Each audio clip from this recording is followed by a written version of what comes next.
180 something pounds, and we're calling her Tiny. She just had her first birthday. Okay. Uh, Yes, we're live. we are live, yeah.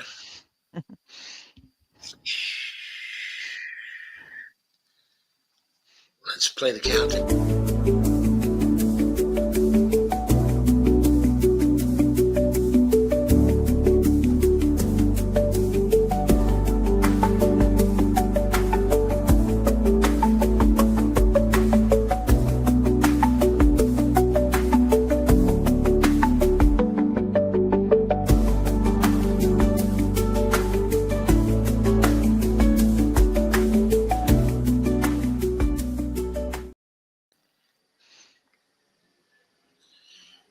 Okay, good evening, everybody. This is Empowering Democracy. I'm your host, Joe Firestone. Tonight I'm joined by my good friend, Dee Pierce, who is the host of Around the World with Dee and Friends. Hello. How are you tonight, Dee? Okay, and I see we have people in the audience already. Yes, we have, I guess, at least two, or maybe three. There was Wolfgang Felix, who said Trump/Elon stole the gold from Fort Knox and then crashed America. Okay, Evelina Pont is here, and Steve Wolfbrandt is here. Hi, Evelina. Hi, Steve. Hello. Uh, so let's get started by sharing a bit on Facebook, letting people know we're here. Yes, and Joe has an exciting show, a busy show lined up. Now, do I have a busy show? It looks that way to me. Yeah, it looks that way to me too. Okay, this show is going to be all about the situation in Yemen. Also, U.S. moves on Iran. Uh, the first three articles will be on those subjects. And then the last three will be concerned with the impact of the tariffs and also trade policy. So I think it should be a very interesting show.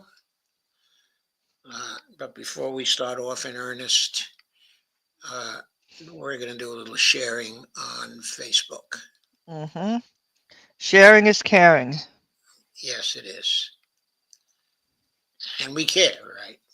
Yes, we do. We want to bring about peace if all possible.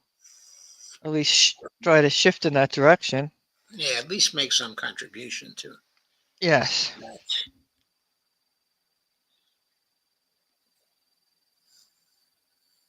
I doubt we could bring about peace by ourselves. It's got to be a collective. A large collective effort, maybe. Yes. Well, there were big protests today all across the country, of course. The hands off protests. In D.C. alone, it is said that there were 100K plus people. So that's a pretty good total for D.C. Yes. Some people were claiming the national showing for these protests against the Trump administration and his policies. Some people were saying that the size of that showing was unprecedented. So, okay, I think that's good. hmm Yes. Okay, so back to the stream. Evelina says people turn on to Dr. Joe and Dee to make sound sense out of all the nonsense. Thank you, Evelina. Yes, thank you, Evelina, because we're all trying to make sense out of it. We are all constantly trying to make sense out of it. No question about that. But in particular, we're mostly focused on international relations, though sometimes I do a domestic politics show as well. But where shall we start? We'll start with a piece from the UN's review, and the author was the inimitable Pepe Escobar. The name of the piece is Unconquerable but Yemen. That's a good line. Pepe is very impressed since his visit, to Yemen. Mm-hmm. And this is another piece about his visit. And he doesn't say who those guys are, but Pepe, with his glasses, is on the left. This looks like a gentleman from Africa. I don't know who this person is, going from left to right, the third person, but I know Jackson Hinkle is the fourth person. He's a young man who's been streaming for a long time and has developed a reputation uh, as being friendly to the Eastern powers in foreign policy. And he was in Yemen too. And I think Pepe and he became friendly in that context. The caption under it, is that Ansarallah won't back down, staring down the empire in the Red Sea. Sana, Yemen. No wonder the Roman Empire called it uh, um, um, Arabia Felix, which in Latin means happy Arabia. So the name Felix comes from happy or happiness. Hmm. I think that's interesting. Yes. It's 3 p.m. in Al Sabin Square in the Hadda neighborhood of Sana'a on Friday, March 28th, Al Quds Day. At Ramadan, only 2 days before Eid al-Fitr, which is the holiday just after Ramadan, and the crowd of over 1 million Yemenis stretches to the horizon, gently surrounded by naked hills in the distance,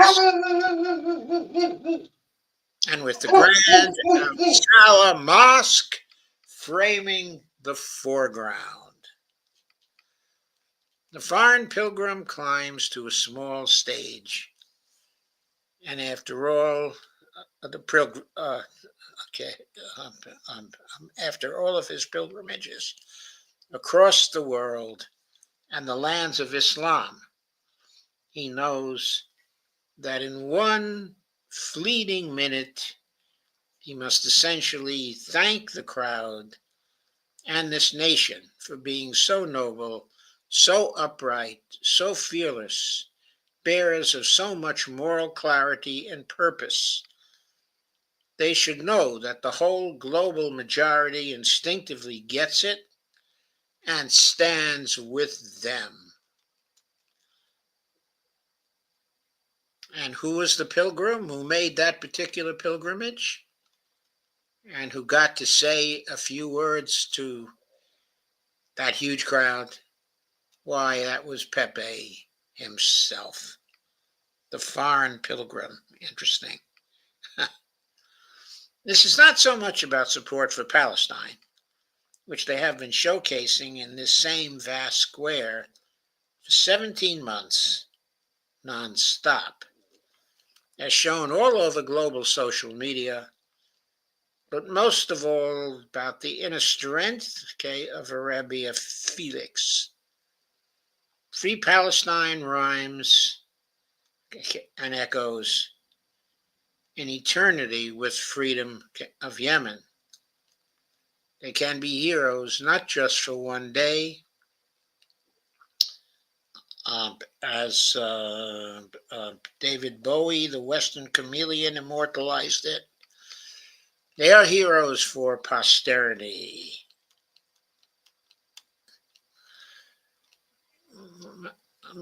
So Pepe got to put a reference to rock in there.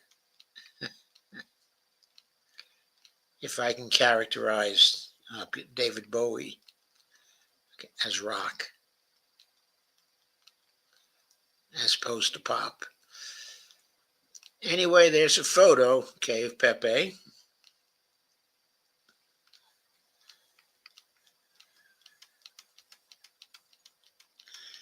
One week immersed in deep Yemen is untranslatable in mere words. I was privileged to be part of a small group from east to west that actually broke the blockade on Yemen, as our gracious hosts never cease to remind us. We were primarily guests in a wide-ranging conference on Palestine titled, most appropriately, quote, "You are not alone," unquote. What strikes us like lightning right away is the unbounded Yemeni generosity and their naturally aristocratic come debonair allure. They are the epitome of chic, not only sartorially, but spiritually. Nearly every night last week, I was trying to convey this magic across several podcasts, such as this one, okay, and this one.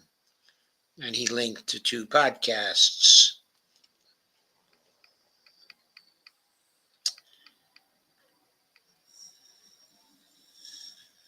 I don't know which 2. I can't make out the links. One was YouTube, and I don't know what the reference to the other one is. As much as the conversations with towering academics, diplomats, and top members of the High Political Council, the real delight in Yemen is the famous Xi Jinping style, quote, people-to-people exchanges, particularly at nighttime in the mesmerizing souks of Sada in the northwest and the old city in Sana'a.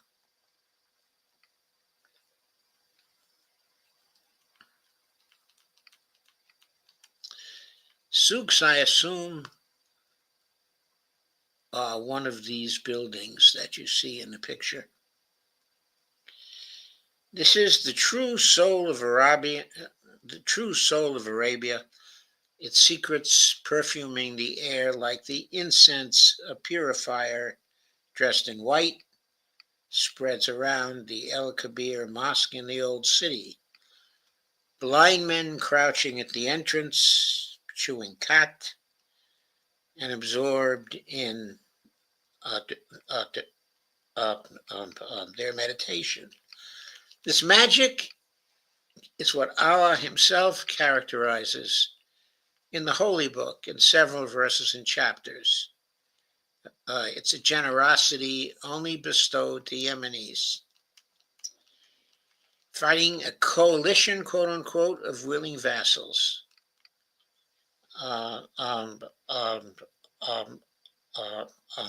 Amidst a cornucopia of meetings and cups of the best coffee on the planet, a convoy of decoy SUVs slicing the raw landscape from Sana'a to Sada, nonstop pledges of solidarity with Palestine, and instances of cowardly CENTCOM bombing from several civilian residential buildings to an in-progress cancer hospital in Sada.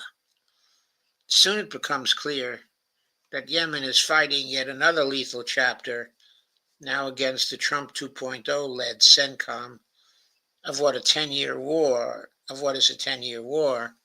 that was initiated on March 26, 2015. That was the first war in history as defined by the masterful, undeterred Yemen in the face of decisive storm by Professor Dr. Abdul Abiz Basalah bin Habtour, which I had the honor to meet in Sana'a, quote, in which all the rich Arab countries, unquote, with the exception of Oman, stood, quote, under the cloak of the most powerful imperialist country in an unsacred coalition against the poorest country in the Arabian peninsula. A trademark, quote, coalition, unquote, of willing vassals led by Saudi Arabia and for a stretch also the UAE, with the U.S. under the Obama-Biden racket, quote, leading from behind, unquote, and providing the weapons alongside the British, not only bombed Yemen indiscriminately, but also imposed a devastating blockade of air, land, and sea, preventing the arrival of medicine, fuel, and food, generating at least 2.4 million displaced people and a cholera epidemic. It's hardly an accident that the upstart tawdry bling bling of Wahhabis of Saudi Arabia hate Yemen with vengeance. War on Yemen virtually for decades, as Professor bin Habtour noted in our meeting, has been the enterprise weapon of choice for a family scam set up by the British Empire in the 1920s to extract the wealth of Arabia. Of course, the family scam is a reference to the Saudis and Saudi Arabia itself. Obviously, no one across the now fractured collective West remembers that Yemen became, quote, crown prince, unquote, MBS's war. The existence of his regime, now a darling of Trump 2.0, was leveraged from the start on winning this war until MBS was forced to realize he could never make it. Only in 2017, the war was costing him more than $300 billion. He had to accept an armistice. No, quote, victory, unquote, not against these unconquerable heroes. The memory impaired, fractured collective West also has no recollection that Britannia rules the waves was forced to surrender its self-imagined global dominatrix role to the Americans after it could not subdue extremely fast resistance in where else? South Yemen in the 1960s.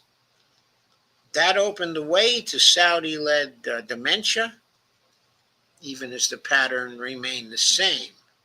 The Yemenis simply won't surrender their homeland's fabulous natural wealth to subsidize the empire of chaos, lies, and plunders, need for liquidity, collateral for new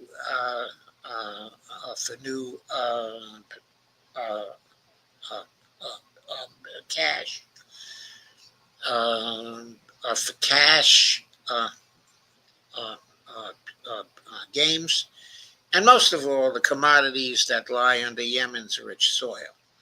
That brings us to the current relentless CENTCOM bombing of civilian, italics mine, buildings and infrastructure from Sana'a to Sada and the port of Hodeidah, which we could not visit because it's being bombed virtually every day.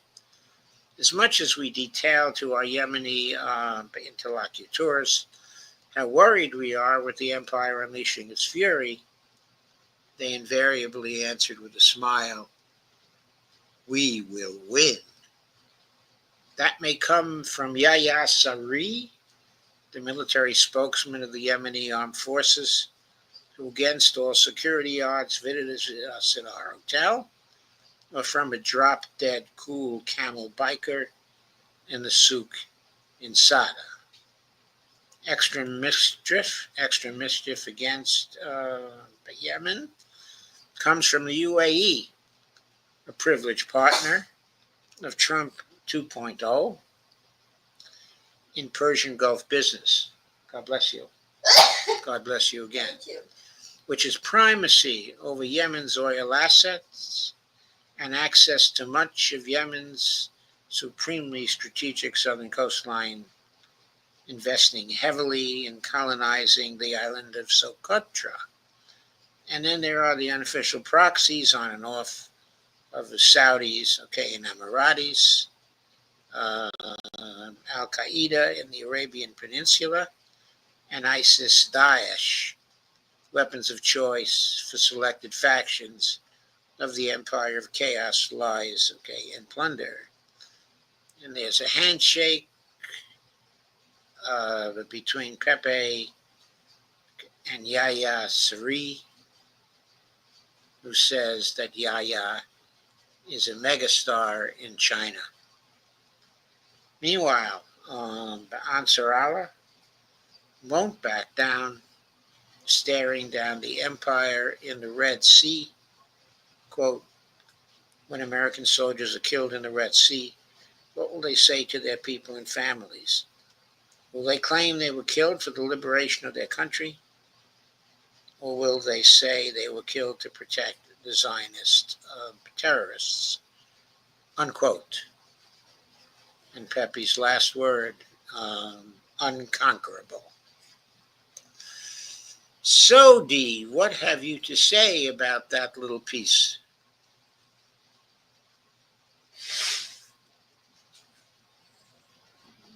Yes, I just had to unmute myself. Yes. I thought it was a good piece. I just love the way Pepe talks and how he puts things together. Yes, okay. I love his silent voice. Yes. He has his lingo. It's his way of talking. His way of talking, which merges the idiom of a number of different countries. Yes. Okay, including the United States. So, yes. very interesting. Yeah, the pilgrim lived here too. Mm-hmm.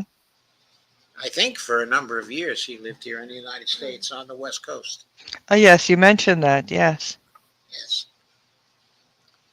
I think I read that somewhere. I have never met him, so I haven't had uh, the pleasure of hearing about all of his various travels, to different countries. Okay, shall we check on our comments? Yes, you have comments there. Okay. So people greet each other and indicate that they've shared. The Earl of Lurl is here also. Steve says, hi, Earl. Good to see you. Steve says he shared the Facebook groups. Thank you, Steve. Earl says, good to see you too. Jeff Denton is here. And hi, Jeff. He says, the one Zionist party sends $100 billion at a time to Saudi Arabia, no matter who, 5 times what the one legal to bribe party sends to Palestine. Okay, that's pretty cool. Let's move to our second piece then. That moves away from Yemen. Okay. And moves to the subject of Iran. And I will share that one for you. That's a Mike Whitney piece dealing with a pregnant question.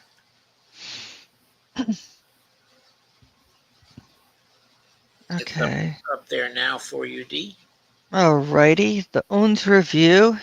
And as you said, Mike Whitney, and it's April 2nd. Are Trump's advisors lying to him about Iran? I'm sure they are. Now, this is a very short piece for Mike Whitney. Yeah, because somewhere in the 3,000 words. yeah, he usually has a lot to say. He likes to expand on things. But this is a very important question. And so he got himself a central question this time. Mm-hmm. I have repeatedly argued that launching an attack against Iran would result in a catastrophic defeat for the U.S. military. I believe this for many reasons. Foremost among them, my long-held conviction that the aircraft carrier is an obsolete relic of a bygone era that will not survive a war against a peer or near-peer adversary. It just so happens that the largest and most expensive wargame exercise in Pentagon history tested the thesis back in 2002. It was a massive battle simulation code named Millennium Challenge. The Pentagon spent a whopping $250 million setting the whole thing up, and it consisted primarily of a carrier strike group escorting a large amphibious landing force into the Persian Gulf. The Naval Task Force had transited the Strait of Hormuz, and then he launched salvos of land-based ballistic missiles, anti-ship missiles launched from low-flying planes and helicopters, and swarms of elusive, quote, fast boats against the flotilla of ships. This attack entirely overwhelmed the defense capabilities of the fleet, and in a matter of mere minutes, all 19 ships in the task force had been sunk, along with their entire complement of 20,000 sailors and Marines. Oh, that's amazing. Mm-hmm. That's amazing. It was a total catastrophe. Not to mention a shocking humiliation for Pentagon planners. The problem is that while the U.S. military is substantially weakened since its high watermark of dominance in 2002, the Iranians are significantly more formidable in every category. I like to think the desk jockeys at the Pentagon, quote, learned their lesson, but I'm confident they did not.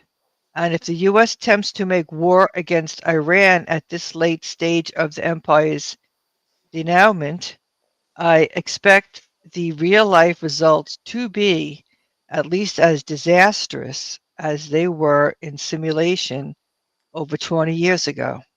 Well, Will Shriver. Hmm. that's a strong statement. It is. A very strong statement.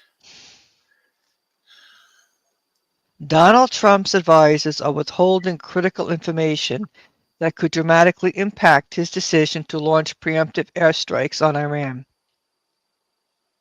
Trump's assumption that the United States can inflict devastating damage on Iran without suffering significant losses itself speaks to Trump's ignorance about the breathtaking improvements in Iran's state-of-the-art air defense systems and hypersonic missiles.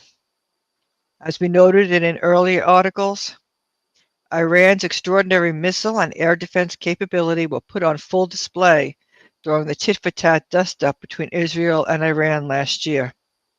But the results of those conflagrations have been shaped into a narrative that bears no relation to the truth. The Israeli-friendly media would have you believe that Israel overwhelmingly prevailed, both offensively and defensively, when, in fact, they fell short on both counts. What we learned from the altercation is that Israel's air campaign was sharply rebuffed by Iran's advanced multi-layered air defense systems, while the vast majority of Iran's long-range hypersonic ballistic missiles cut through Israeli Volt air defense systems strike targets unopposed. This outcome has been confirmed by a number of reputable analysts and even appeared in an article in the mainstream Guardian, which said satellite and social media footage has shown Iranian missile after missile striking the Nevada Air Base in the Negev desert and setting off at least some secondary explosions, indicating that despite the highly touted effectiveness of Israel's Iron Dome and Arrow air defenses, Iran strikes were more effective than had been previously admitted. Experts who analyzed the footage noted at least 32 direct hits on the airbase.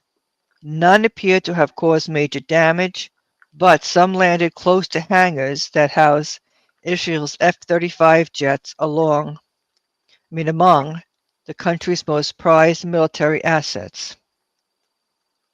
In short, Iran has the ability to put their missiles on any target in any location in Israel, and Israel has no way to stop them.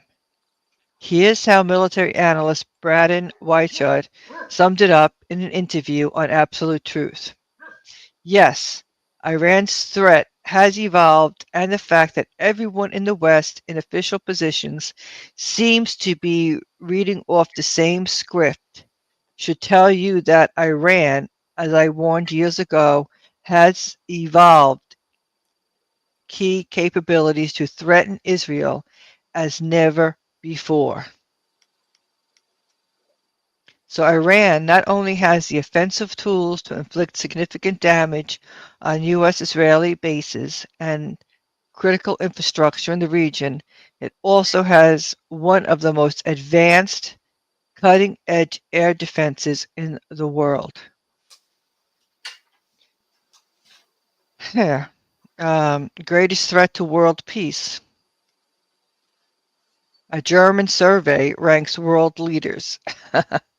The biggest threat at 41% is President Donald Trump. After him comes Kim Jong-un at 17. Then Ayatollah Ali Khamenei at 8%. And there's Putin at 8% and Xi Jinping at 7%. Okay, notice that the last four combined are at 40%, and Trump is at 41%. Mm-hmm. So he's a greater threat than all the others combined. Well, and you notice that whoever's president, the U.S. just is the threat to world peace. Indeed. Does Trump know this? No, he does not. Trump is a victim of Israeli misinformation, as are his advisors. And that misinformation is affecting his ability to objectively weigh the risks against the benefits of any prospective conflict. He thinks that Iran will be quickly overpowered and forced to capitulate. But that's a conclusion he's drawn based the analysis of last year's fracas between Israel and Iran. All of our research suggests that the media's version of events is thoroughly unreliable and deeply flawed. Even so, that is the analysis on which Trump has based his decision to go to war. Iran displayed its capability to knock out Israeli air bases in time of conflict. Important people must bear in mind that no soft defeat measure helped to prevent the strike. No GPS, GLONASS spoofing and jamming helped, whether by or no sabotage asset, no secret space-based counter system. In a real war scenario, Iran would use its high-precision missiles against the hardened and small targets. HIMARS. And there's a diagram of hits on the OVDA airbase. I don't know if that's an Israeli airbase or whether that's one of the Israeli air bases. I should say, I don't know whether that's an Israeli air base or one of the Iranian air bases. There's no caption to tell us that. We have to look it up, I guess. Yes, let us go on. Okay. Given Iran's impressive military capability, we think Tehran will retaliate, and the scale of their retaliation will be proportional to the magnitude of the perceived threat. If Iranian leaders think they face an existential threat and the possible annihilation of the regime, then they are going to respond as if, quote, their lives depended on it, because their lives do depend on it, which means they're going to pull out all the stops and use whatever weapons they have to ensure their own self-preservation. They are not going to capitulate or wave the white flag. They're going to go scorched earth and fight to death. By the way, the OVDA air base is an Israeli air base. Alrighty. I checked on it. Okay, good. Thank you. Trump doesn't know any of this because Trump is setting policy based on information he's gleaned from an agenda-driven media operating on Israel's behalf. He seems to think the war will be a cakewalk that will shower him with the praise and glory he deserves. He doesn't realize that he is on course to pop the biggest myth of all, the myth of U.S. military superiority. It says bye, and Donald Trump. Oh, the McDonald's window.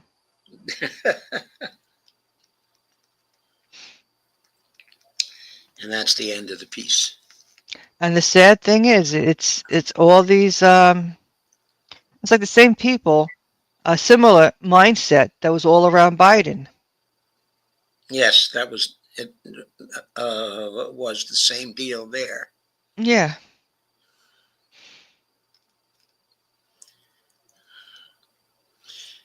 Okay. Let's see if we have any comments on that piece. That was a very interesting piece. Mm-hmm. Evelina had a comment on Pepe. Pepe provided us with historical context, but I would ask him never to pronounce his quote final word. Can't thinking the gods forbid his contact with Yemen puts him at great risk. Yeah, most probably it does, along with his growing popularity. I think that comment is very well taken, Evelina. He could well be a target for for collective West assassination.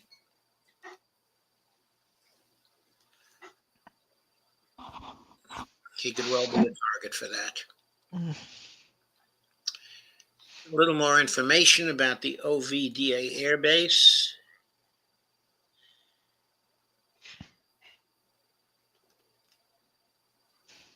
It's an Israeli Air Force base located in the very south of Israel. I wonder if that's the same thing as the Nevatim Air Base. Around 40 kilometers north of Eilat, in a large plain of the southern part of the Negev Desert. It has two runways with the lengths of 3,000 and 2,600 meters and a heliport. There are currently, in 2025, no operational fighter jets or helicopters stationed there, but the so-called aggressor squadron for pilot training. The International Military Aviation Exercise Blue Flag takes place there every 2 years. So I guess that's not the same as the Nevatim Air Base, but I think both of those air bases are in the Negev. Are in the Negev.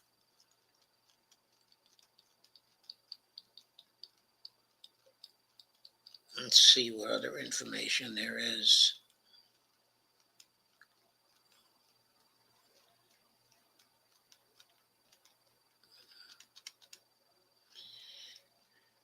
Lots of other information, but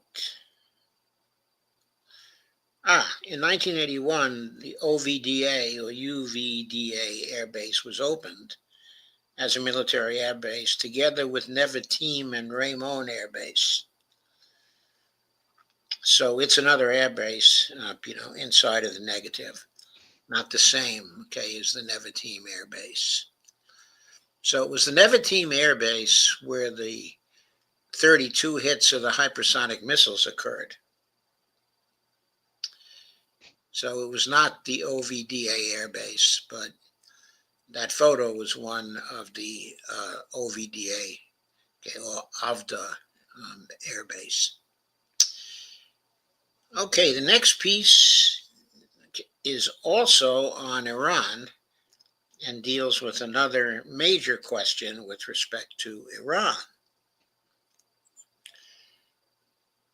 And that major question asks, will Russia help Iran? Will Russia help defend Iran against the US-Israel attack? This is a piece by former CIA agent Larry Johnson.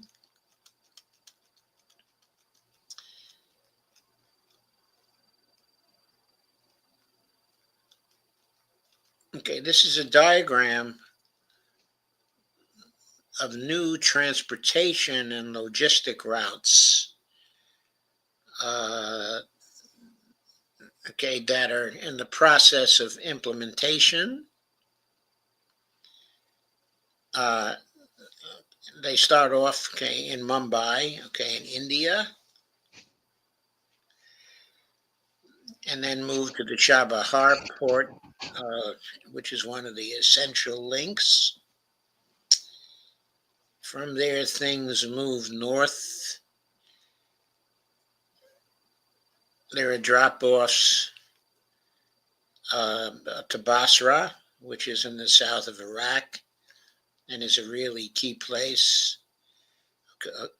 Also to Bandar Abbas port, okay, which is in Iran. And up to Tehran.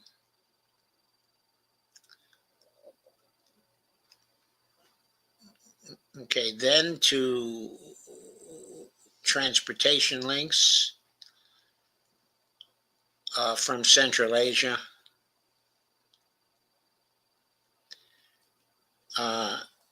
Going from Tehran, okay, to Ashgabat, to Tashkent, to Almaty, okay, to Urumqi.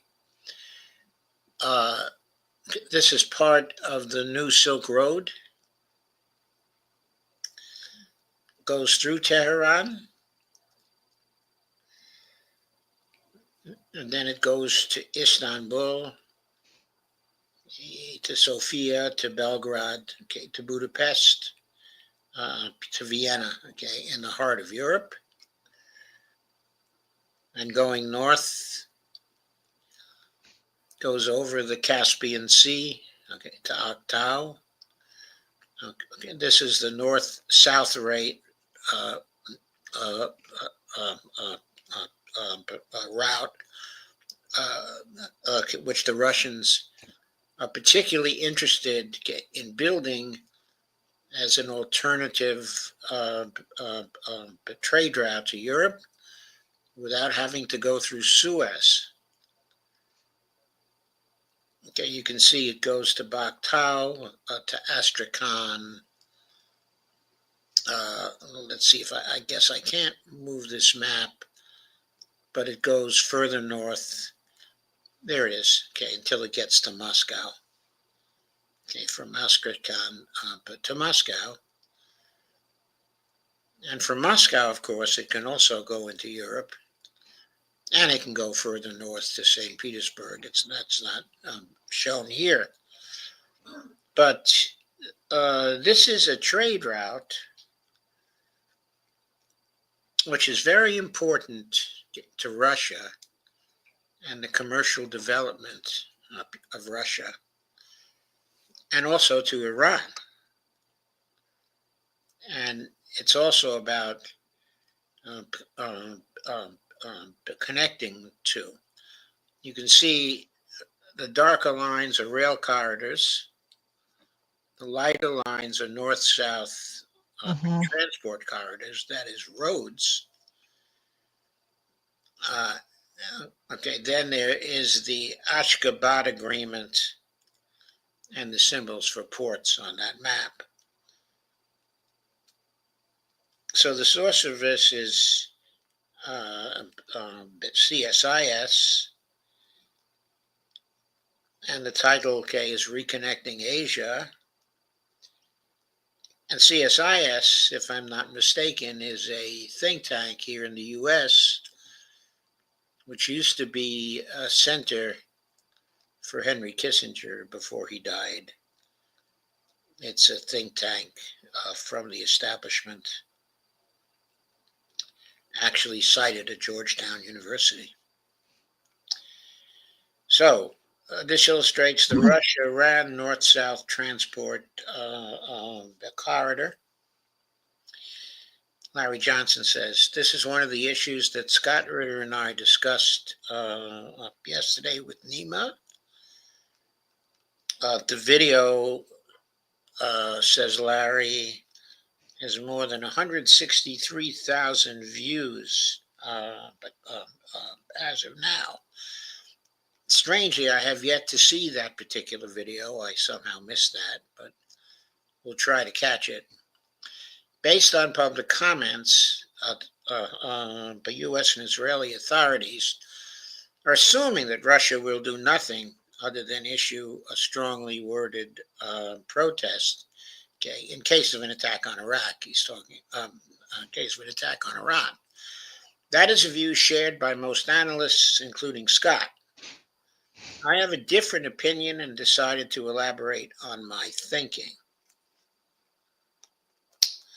Prior to January 17th, there was no formal agreement on security cooperation between Moscow and Tehran.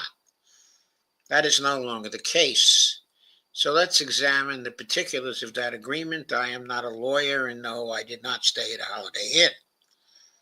And will rely on the commentariat of Judge Napolitano and Alexander Mercouris, okay, to correct any errors, okay, in my analysis. The reference, okay, to Alexander Mercouris is the reference to the lawyer who is one of the main figures on the Duran podcasts. A very, very brilliant analyst. The Comprehensive Strategic Partnership Treaty between the Russian Federation and the Islamic Republic of Iran contains 47 articles. 6 of these are relevant in the event that Trump follows through on his public threats to attack Iran. The key paragraph in this agreement is Article 3, Paragraph 3. In the event that one of the contracting parties is subjected to aggression, the other contracting party shall not provide any military or other assistance to the aggressor, continuation of aggression, and will help to ensure that the differences that have arisen were settled on the basis of the Charter of the Organization the United Nations and other applicable rules of international law. The last clause of this paragraph is referring to Article 51 of the UN Charter. Article 51 of the UN Charter recognizes the inherent right of individual or collective self-defense if an armed attack occurs against a UN member state. Here's what it stipulates. Nothing in the present charter shall impair the inherent right of individual or collective self-defense if an armed attack occurs against a member of the United Nations until the Security Council has taken measures necessary to maintain international peace and security. The measures taken by members in the exercise of this right of self-defense shall be immediately reported to the Security Council and shall not in any way affect the authority and responsibility of the Security Council under the present charter to take at any time such action as it deems necessary in order to maintain or restore international peace and security, unquote. This is not simply boilerplate for the agreement. The Russians have an earned reputation for being sticklers about law, both domestic and international.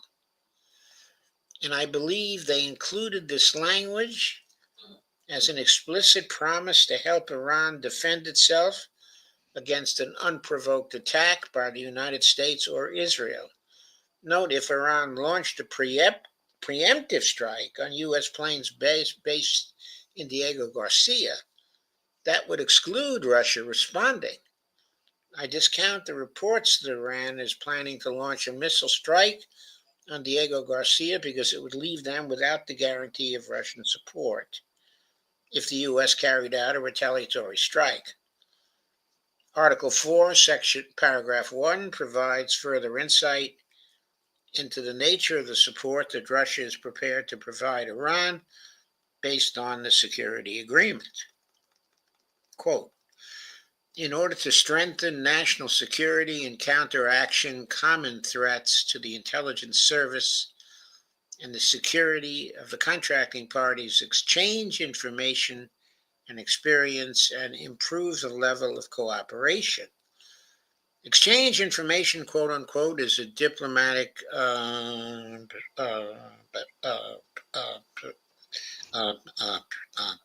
it's a euphemism for providing intelligence information. I believe this means that Russia is now supplying Iran with regular updates based on Russian intelligence, surveillance, and reconnaissance capabilities, as well as human intelligence to keep abreast of U.S. plans and operations in the region. It also is likely that senior Russian military and intelligence officials are in Iran briefing them on the latest intelligence developments. Article 5, paragraph 4, buttresses the cooperation outlined in Article 4, but goes beyond intelligence sharing. If Iran is going to, quote, counter, unquote, a U.S. or Israeli military strike, this portion of the security agreement implies the provision of capabilities such as electronic warfare and air defense. That could mean a deployment of the military personnel of Russia with expertise in operating those systems. Quote, contracting parties shall be consulted and cooperate in the field of countering general military threats and threats security of a bilateral and regional nature.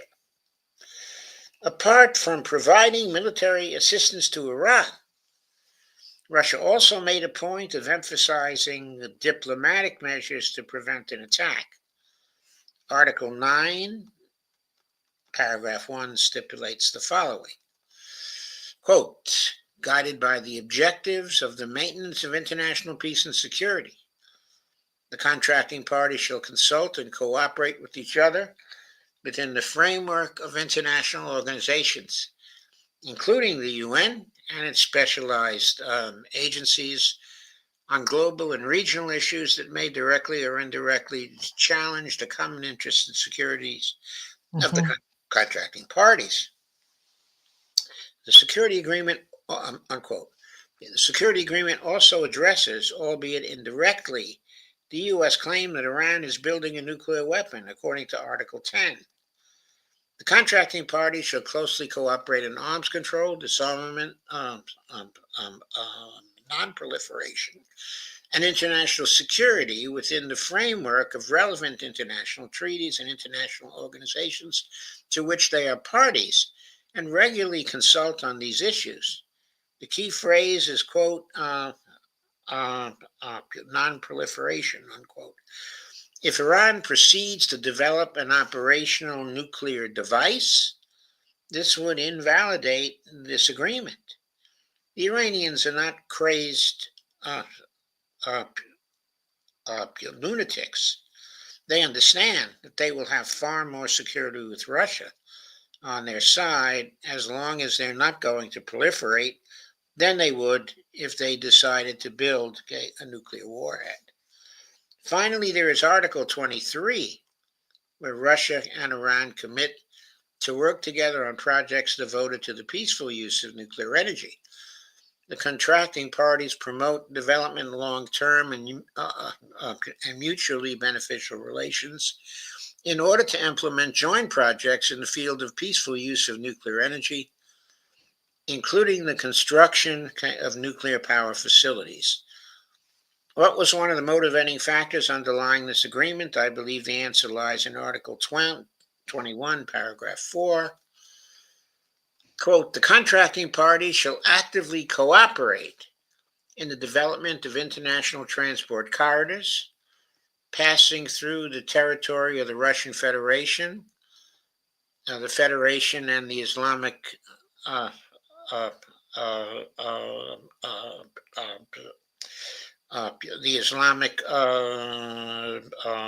Republic of Iran, in particular, the International Transport Corridor, quote, north-south, unquote.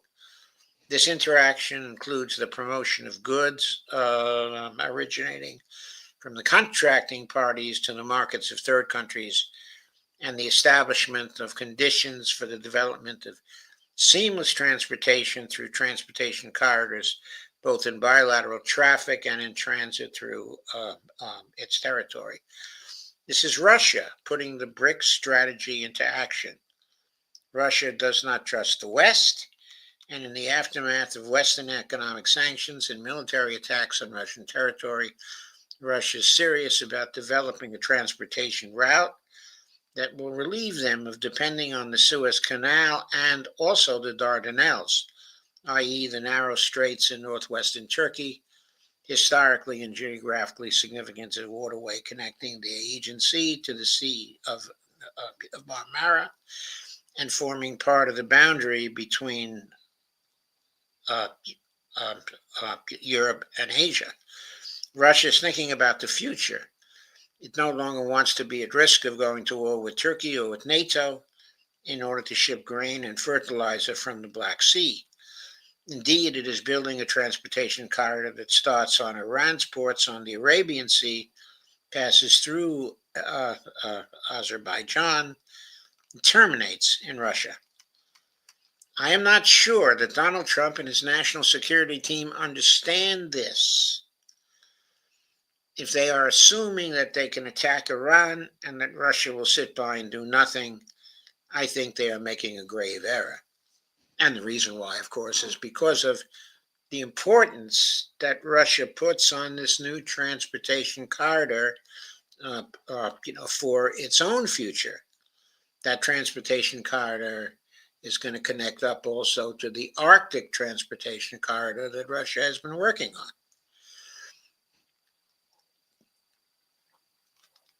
And then Larry ends by saying, I discussed some of this today with my good friend by Rashid Mohammed. I'm not going to play that particular video, but it's there for you to see and to enjoy if you so desire. So I thought that was a very interesting analysis of the treaty. And I agree with Larry that the likelihood is the Russians will fulfill their treaty obligations to Iran and help them greatly if they're attacked by Israel, and or by the United States and Israel.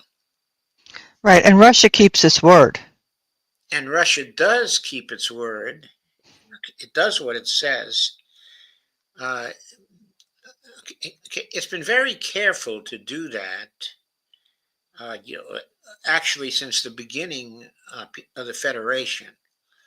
I think the Soviet Union was known, at least in the early post-war days, as duplicitous, in many ways.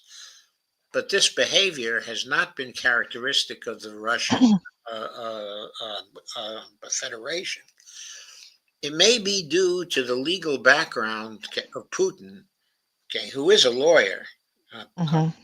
This is not actually known, but he's very careful when it comes to legal agreements and keeping to legal agreements. Even when he does something that may seem questionable in some quarters, such as, the Ukraine invasion, he was careful to prepare a legal basis for that invasion, the same kind of legal basis which the West used okay, in order to justify the intervention in Yugoslavia in, in 1999. So Putin is very careful about the legalities, okay, of everything. And I don't think we'll be caught up on those.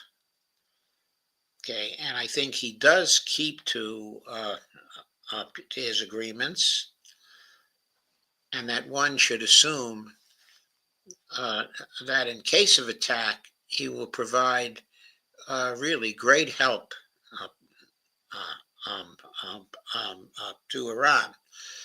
Okay, now the juxtaposition of this article uh, with the earlier article about the military capabilities of Iran and the fact that it's likely that Trump doesn't understand the military capabilities of Iran because he's getting the wrong information by what by way of Israel into his advisors. If that's true, and you couple that with this article about the likelihood of support from Russia, it sketches out a very dangerous sort of situation for us. Because here's Trump, thank you, thinking he can clean up, on Iran, that he's going to have a cakewalk. And here's Russia prepared to render very heavy military assistance to Iran. Okay, and here's Iran, which has military capabilities that Trump is failing to take account of. That's a pretty deadly mixture for ourselves and for any attack which is being contemplated by Trump in this instance. It means that the resistance of Iran is likely to be far stronger than we think, and that accompanying this resistance will be very quick assistance of all kinds from the Russians once fighting starts. And when we say of all kinds, okay, I'm talking about substantial assistance for the Air Force of Iran, talking about substantial assistance in terms of air defense. I'm not sure about, whether the Iranians have any S-500 defense systems as yet. I'm sure the Russians have already given them S-400 defense systems, which are likely to be enough to stop any U.S. attack, an Israeli attack. I think the Israelis turned tail, when they attacked Iran on October 26th, when they noted that S-400 systems had locks on their planes. But I think by now the Iranians are likely to have a number of other S-400 systems they've installed. And in case of war, if the Russians have not already given them some S-500 systems, I'm pretty sure that they're going to do that. And God knows what else they'll give them. It's even possible that they'll give them some of the Oreshniks that Russia has been producing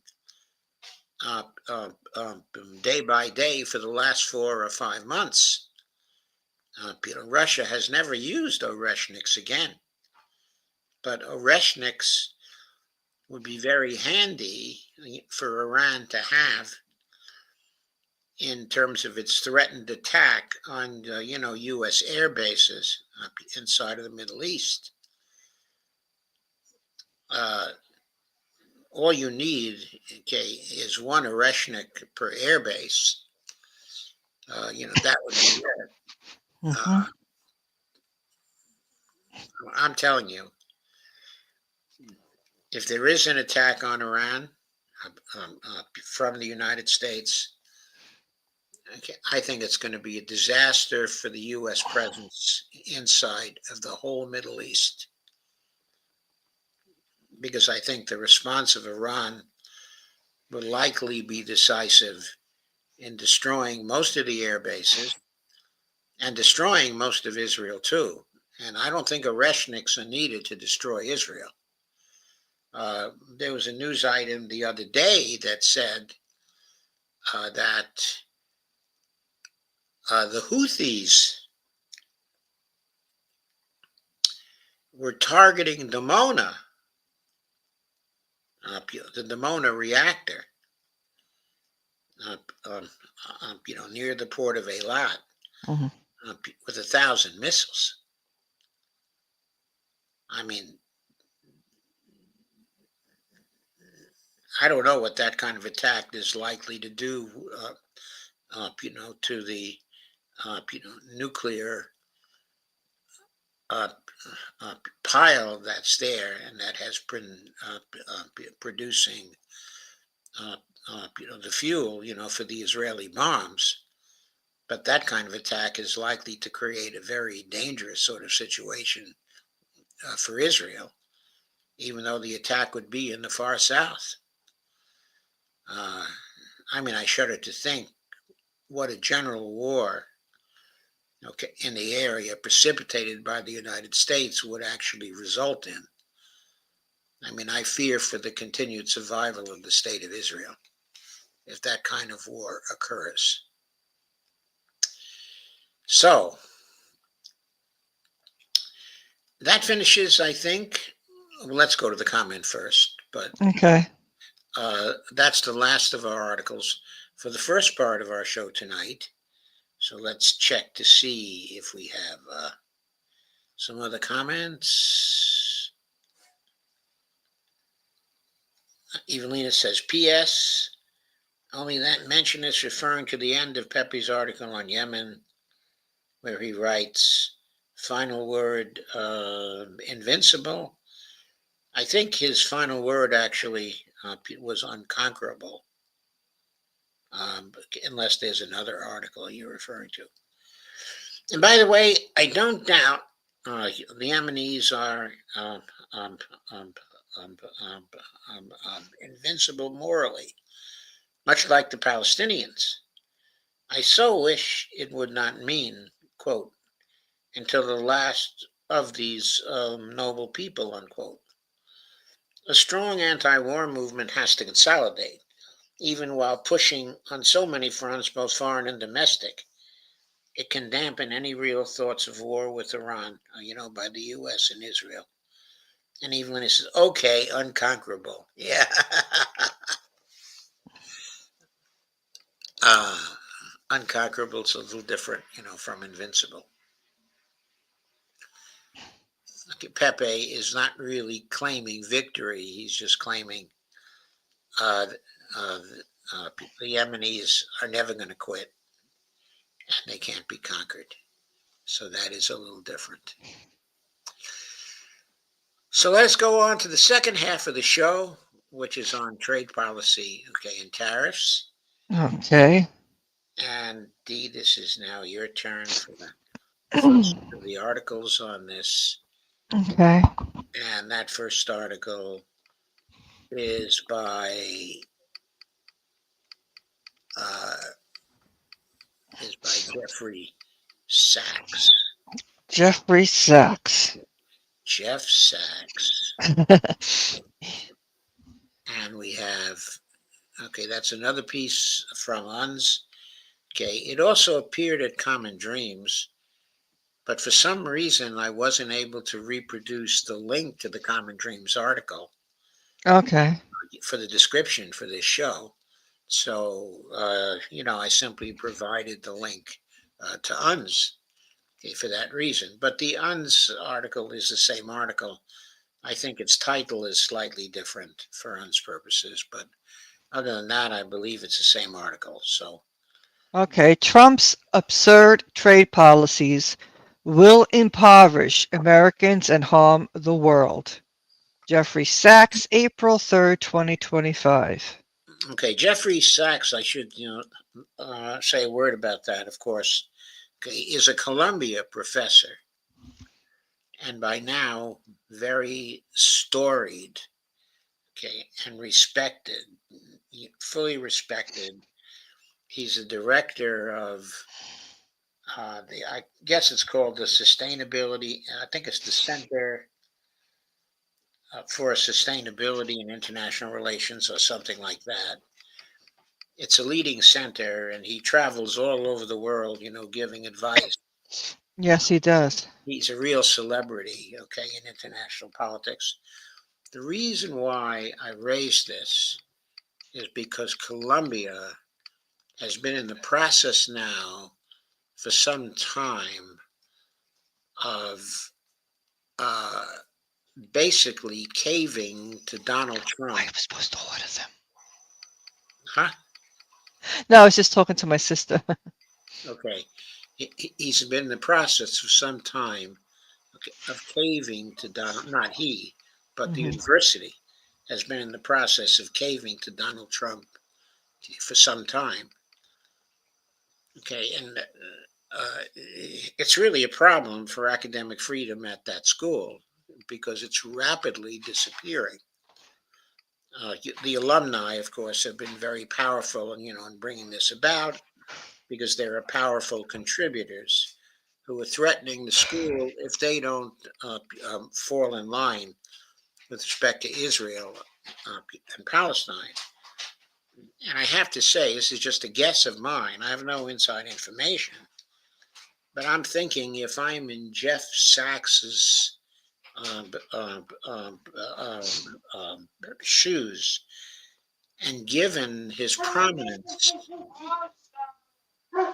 in opposition to what is going on in Israel, it just seems to me I'd be thinking of resignation about this time. And I'm sure that he's thinking about that too. I think I know enough about the guy, Hmm. seen him enough and the statements he made and everything else. He's a person of great integrity. And in the environment Columbia is creating right now, I don't see how Jeff can remain a part of the university. So I just thought I have to add that. Hmm. Okay, please go on with the article, though. Okay, U.S. President Donald J. Trump is trashing the world trade system over a basic economic fallacy. He wrongly claims that America's trade deficit is caused by the rest of the world ripping off the U.S., repeatedly stating things such as, quote, over the decades, they ripped us off like no country has never been ripped off in history. You can't help laughing with the way he talks. Uh, Trump aims to close the trade deficit by imposing tariffs, thereby impeding imports and restoring trade balance, or inducing other countries to end their rip-offs of America. Yet Trump's tariffs will not close the trade deficit, but will instead impoverish Americans and harm the rest of the world. Okay, so let's stop right there to make some comments. Okay, so I do agree with these two paragraphs. Okay, and especially with the idea that the trade deficit is caused by the rest of the world, ripping off the United States. This is a situation where we as a people are buying the goods that other countries are willing to ship to us. And we in America are paying for those particular goods. Now, Trump is complaining about the fact that, in terms of dollar value, that the goods we buy from other countries have more value in dollars than the goods we ship to other countries, so that there's a deficit in our current account. That's what he is complaining about. But it's hard to understand where the idea of ripoff comes in because we want to buy those goods. The rest of the world is giving us good prices for those goods, which is why we buy them. And we can't say the same about the goods and services we're offering to the rest of the world. They're not finding these goods and services uh, uh, as attractive as we find the goods which are shipped to us, by other countries. So, whose fault is that? Why is that the fault, okay, of other countries? I mean, what obligation do they have to buy goods coming from us that they don't need or that are not attractive to them or that they cannot afford? In other words, what is this idea of ripoff about? It seems to assume that there's some obligation to have trade balance in the sense of the exchange of dollars. Okay, because we only trade in dollars. When people buy our goods, the only currency we accept in return for our goods is dollars. And when we buy goods from other countries, the only currency we use to buy those goods is dollars. So it's Mm-hmm. all trade, okay, in dollars. So the point is, because he's saying that because there's an imbalance in dollars, that there's somehow a ripoff that's going on. Why aren't we willing to accept the currencies of other countries in return for our goods? Okay, the fact is we are not. We are not because we don't value the currencies from other countries, which they have. So we insist on trade in a currency the other countries are not able to manufacture, and so they don't have enough money to trade for our goods. Seems to me that's our fault. It isn't their fault. I just wanted to say that to start off. But I certainly agree with Jeff, though. Trump's tariffs are not going to close the trade deficit. The only thing that will close the trade deficit, okay, is the production of goods here that other countries in the world are willing to buy with dollars that they've gotten from the United States somehow or some way, since, of course, we're always going to insist on trading in dollars, Mm-hmm. I believe. Okay, keep going, D. Okay. A country's trade deficit, or more precisely, its current account deficit, does not indicate unfair trade practices by the surplus countries. It indicates something completely different. A current account deficit signifies that the deficit country is spending more than it's producing. Equivalently, it is saving less than it is investing. Okay, I didn't find this formulation a helpful formulation in terms of explaining what, okay, is going on. The country that's, okay, in deficit is buying more than it's selling. I think that's the central point. I think Jeff is emphasizing that we're spending more than we are producing, but it's not we're spending more, than we are producing. It is that we're buying more than we are selling.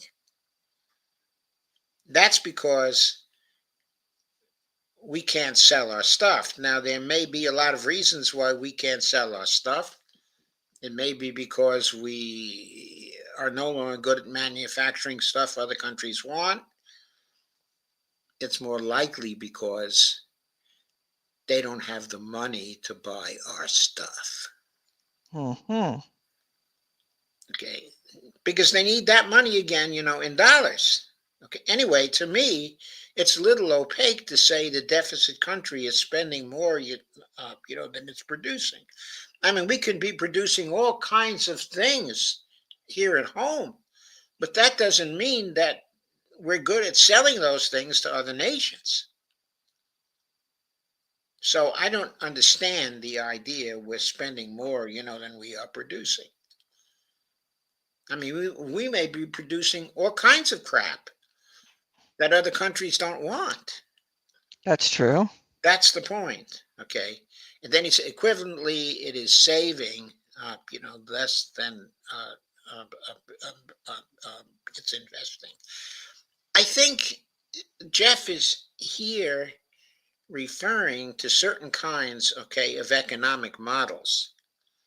He's referring to certain equations in economic models that are opaque to non-economists, and he's trying to put that into words, and the words are not really self-explanatory, because what he means by saving is not necessarily what people mean by saving, and what he means by investing is not exactly what people mean by investing. He has technical meanings for these terms, and the technical meanings, okay, are opaque, but to readers who are not coming out of the economic model uh, uh, that he has in mind. Please go ahead. Okay. Where was Okay, you Okay. start. Uh, Amer- America's trade deficit. yeah. America's trade deficit is a measure of the profligacy of America's corporate ruling class. More specifically, the rest of chronically large budget deficits resulting from tax cuts for the rich combined with trillions of dollars wasted on useless wars. The deficits are not the perfidy of Canada, Mexico, and other countries that sell more to the U.S. than the U.S. sells to them. Okay, so I have to comment on this too. Uh, okay, I don't see the connection between the profligacy of the corporate ruling class uh, to the chronically large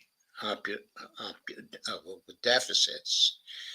Yeah, they do result from tax cuts uh, for the rich, and trillions of dollars wasted on on useless wars.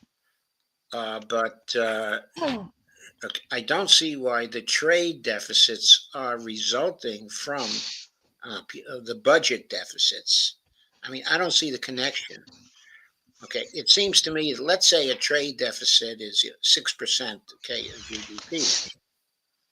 Okay, that's a leakage of demand from the private sector to the foreign sector. Okay,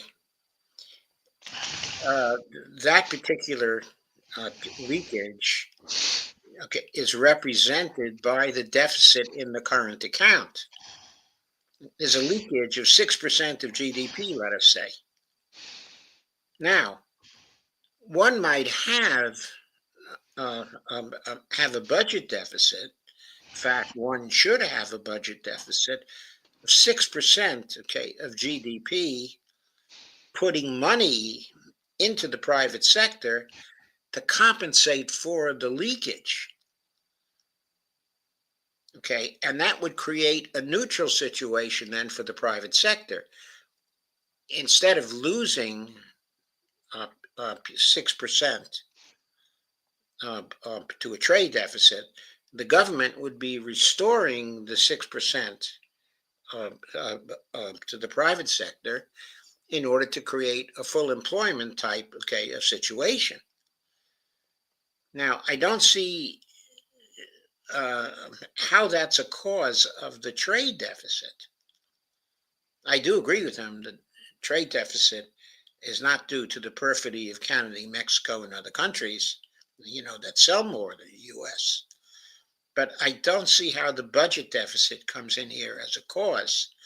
He seems to be suggesting that the way we should respond to a trade deficit is through having austerity, through failing to run budget deficits that were directed at filling the gap in the domestic economy, created by the leakage of demand to the foreign sector. And I just, don't agree with that. I think if we have a leakage of demand to foreign sector, or we have a leakage of demand to savings here in this country, that it's up to the government to close those leakages with budget deficits that compensate for the loss of internal demand. I think that's what we should be doing here. He seems to have a different view. I'm not sure why. Please go on. Okay. To close the trade deficit, the U.S. should close the budget deficit. No, Oh my goodness. no, Putting up, I know, right? no. Okay, of course, where D and I are coming from is the MMT perspective. In Jeff's case, I would call him a post Keynesian economist. Generally, he's liberal on the politics, but he still adheres to the idea that budget deficits are inherently bad. They're not inherently bad. It depends on what you spend the deficit on. Please go ahead. Okay. To close the trade deficit, the U.S. should close the budget deficit. Putting on tariffs will raise prices, such as for automobiles, but not close the trade or budget deficit, especially since Trump's plan to offset tariff revenues with vastly larger tax cuts for his rich donors. Moreover, as Trump raises tariffs, the U.S. will face counter tariffs that will directly impede U.S. exports.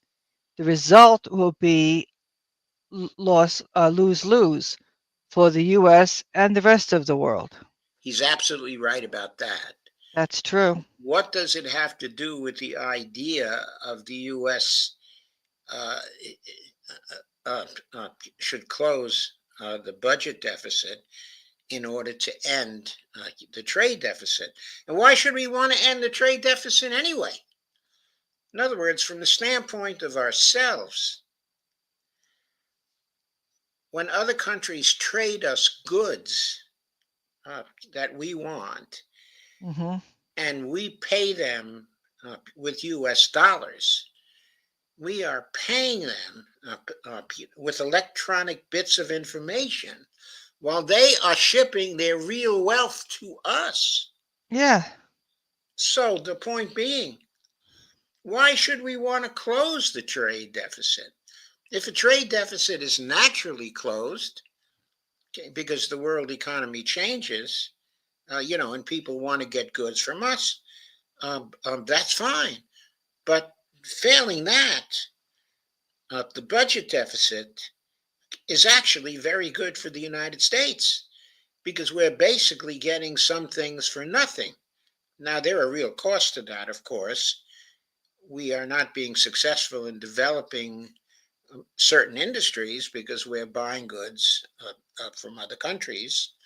Some of those industries may be important for our defense or for the further development of the United States. So those are real costs. Okay, and we should do certain things in order to offset these, very real costs over time.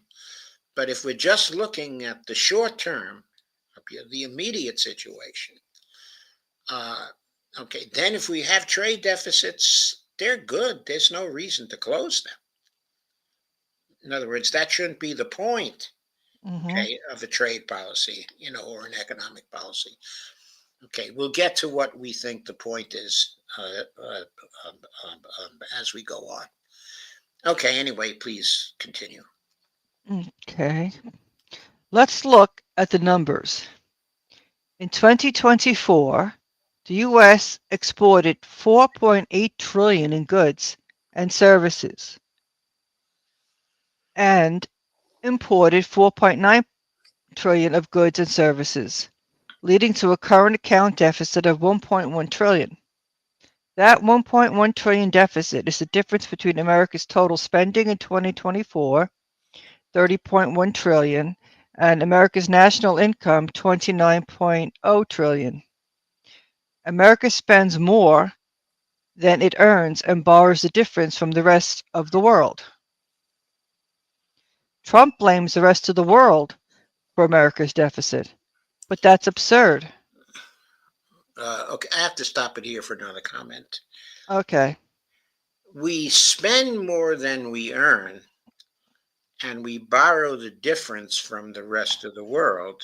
Okay, that is true because what we do is we sell debt instruments to the rest of the world to cover the gap. However, we don't have to borrow the difference from the rest of the world. We choose to issue the debt instruments. It's a policy of the American government. We don't have to issue the debt instruments. We can just manufacture the dollars and pay for the goods coming from the rest of the world in those dollars. We don't have to issue debt to correspond to the budget deficits. That's a policy choice that we make. Please go on. It is America that is spending more than it earns. Consider this. If you're an employee, you run a current account surplus with your employer and a deficit with the companies from which you buy goods and services. If you spend exactly what you earn, you're in a current account balance. Suppose that you go on a shopping binge, spending more than your earnings by running up a credit card debt. You will not be running a current account deficit. Are the shops ripping you off? Or is your prolificacy driving you into debt? Okay, that example is basically a household example. Right, household, It's giving a not household government. example. Okay, but the government is not like a household. No. The government can create, its own money without actually running up any debt. It chooses to issue the debt instruments because that's a hangover.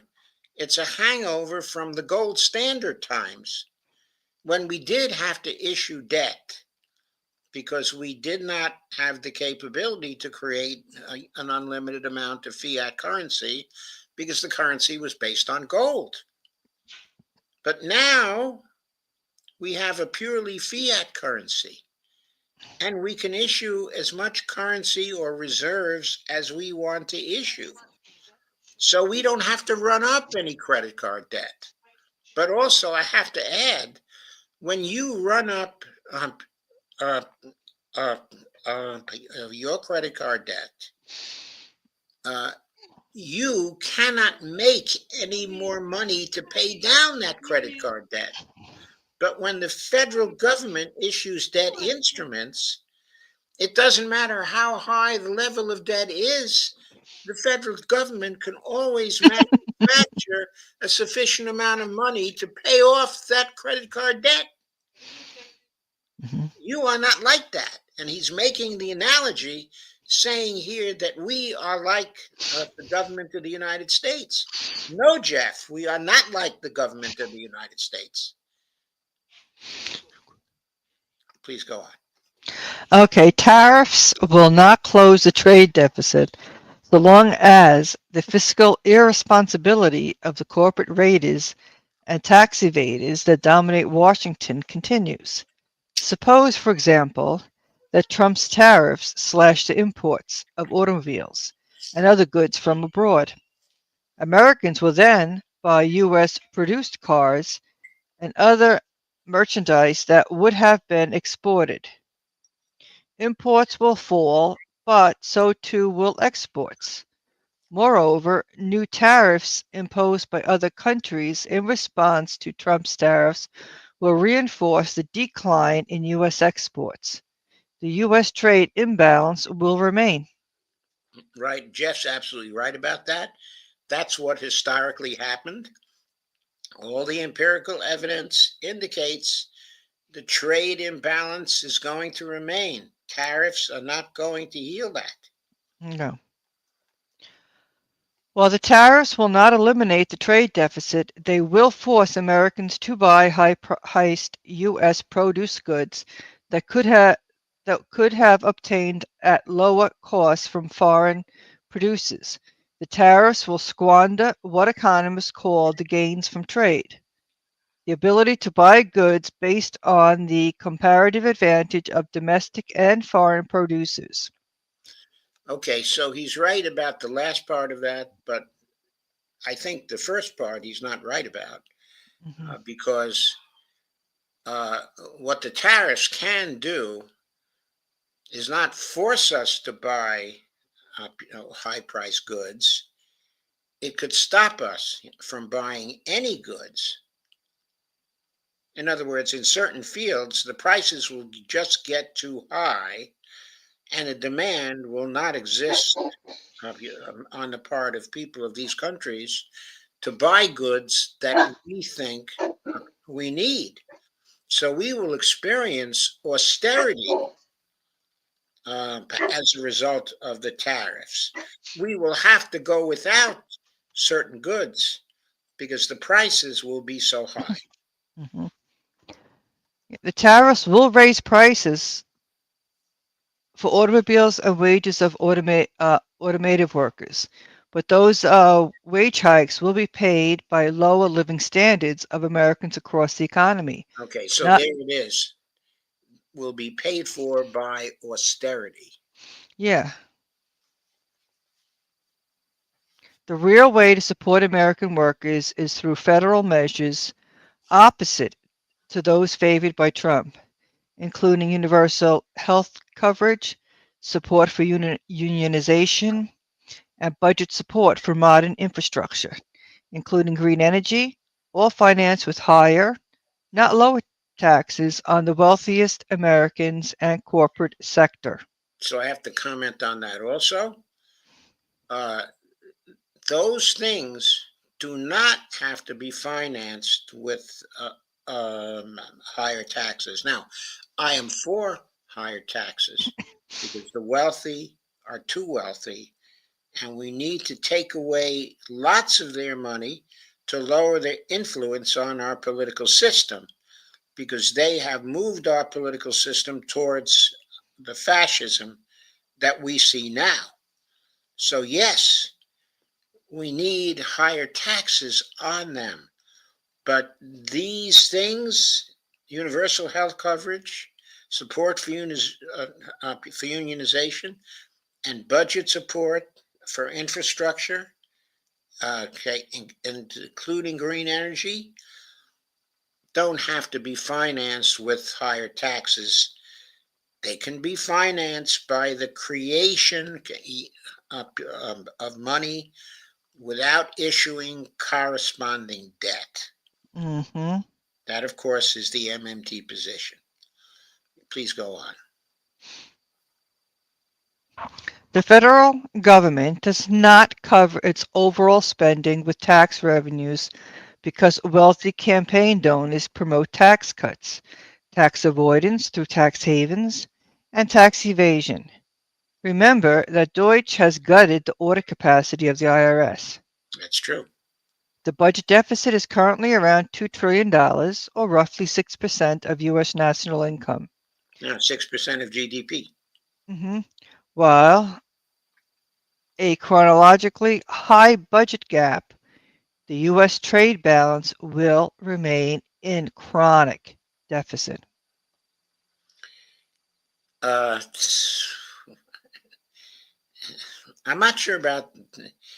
Is he suggesting that the whole of the budget deficit of 6% of GDP, okay, is due to a trade deficit of 6% of GDP? Because I think he's suggesting that uh, uh, uh, he's wrong. that if we look at what actually makes up the 6% of deficit, we will find, okay, that it's a combination of the current account deficit, okay, and also leakages due to savings.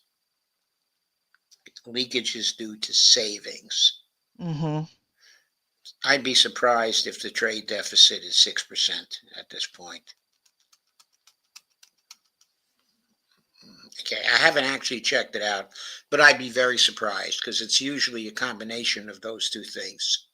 I would sort of guess, I'm not sure I'm right about that, but I wouldn't be surprised if it wasn't closer to a current account deficit of 3% or 4%, and a savings leakage of 2% to 3%. I'll have to check that out to see whether that's true. Anyway, please go on. Trump says that he will cut the budget deficit by slashing waste and abuse through Deutsche. The problem is that Deutsche misrepresents the real cause of the fiscal proligacy. The budget deficit is not due to the salaries of civil servants who are being wantonly fired, or to the government's R&D spending, or on which our future prosperity depends, but rather to the combination of tax cuts for the rich and reckless spending on America's perpetual wars. U.S. funding for Israel's nonstop wars, America's 750 overseas military bases, the bloated CIA and other intelligence agencies, and interest payments on the soaring federal debt. Okay, I think he's certainly right about all that. In other words, that's what our budget deficit uh, currently is caused by. But that doesn't mean that deficits are bad. What it means is we should stop uh, all of that kind of spending and have a budget deficit of 6% of GDP, which is spent on such things, uh, as the Green New Deal Mhm. and all of the things we need for the Green New Deal. As far as spending on universal health care is concerned, we would find that if we had a universal healthcare system in place, if we had a Medicare for all system in place, and our total healthcare expenditures for each year, with everybody covered, would be roughly 50% of what we spend now. We would actually save money. The government would save money, and the people would save money by going to a universal healthcare system which covered everybody. Okay, please go on. Trump and the congressional Republicans are reportedly taking aim at Medicaid, that is, the poorest and most vulnerable Americans, to make way for yet another tax cut for the richest Americans. They may soon go after Social Security and Medicare too. And of course, he's right about that. And we are completely opposed to that going on. It's Exactly. ridiculous and it's unneeded. Trump's tariffs will fail to close the trade and budget deficits, raise prices, and make America and the world poorer by squandering the gains from trade. The U.S. will be the enemy of the world for the harm that it is causing to itself and the rest of the world.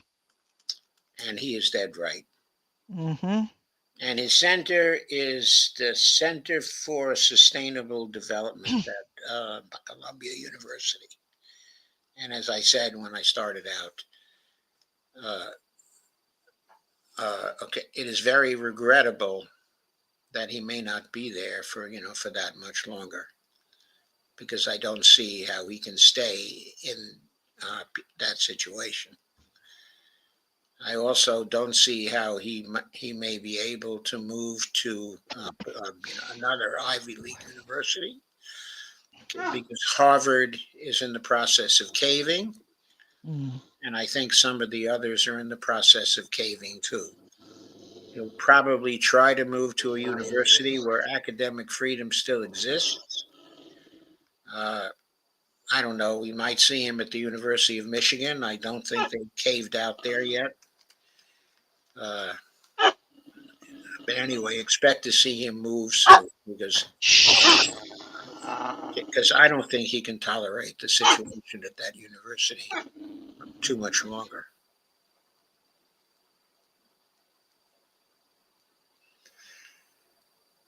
Okay, so let's take a look at the comments on that piece.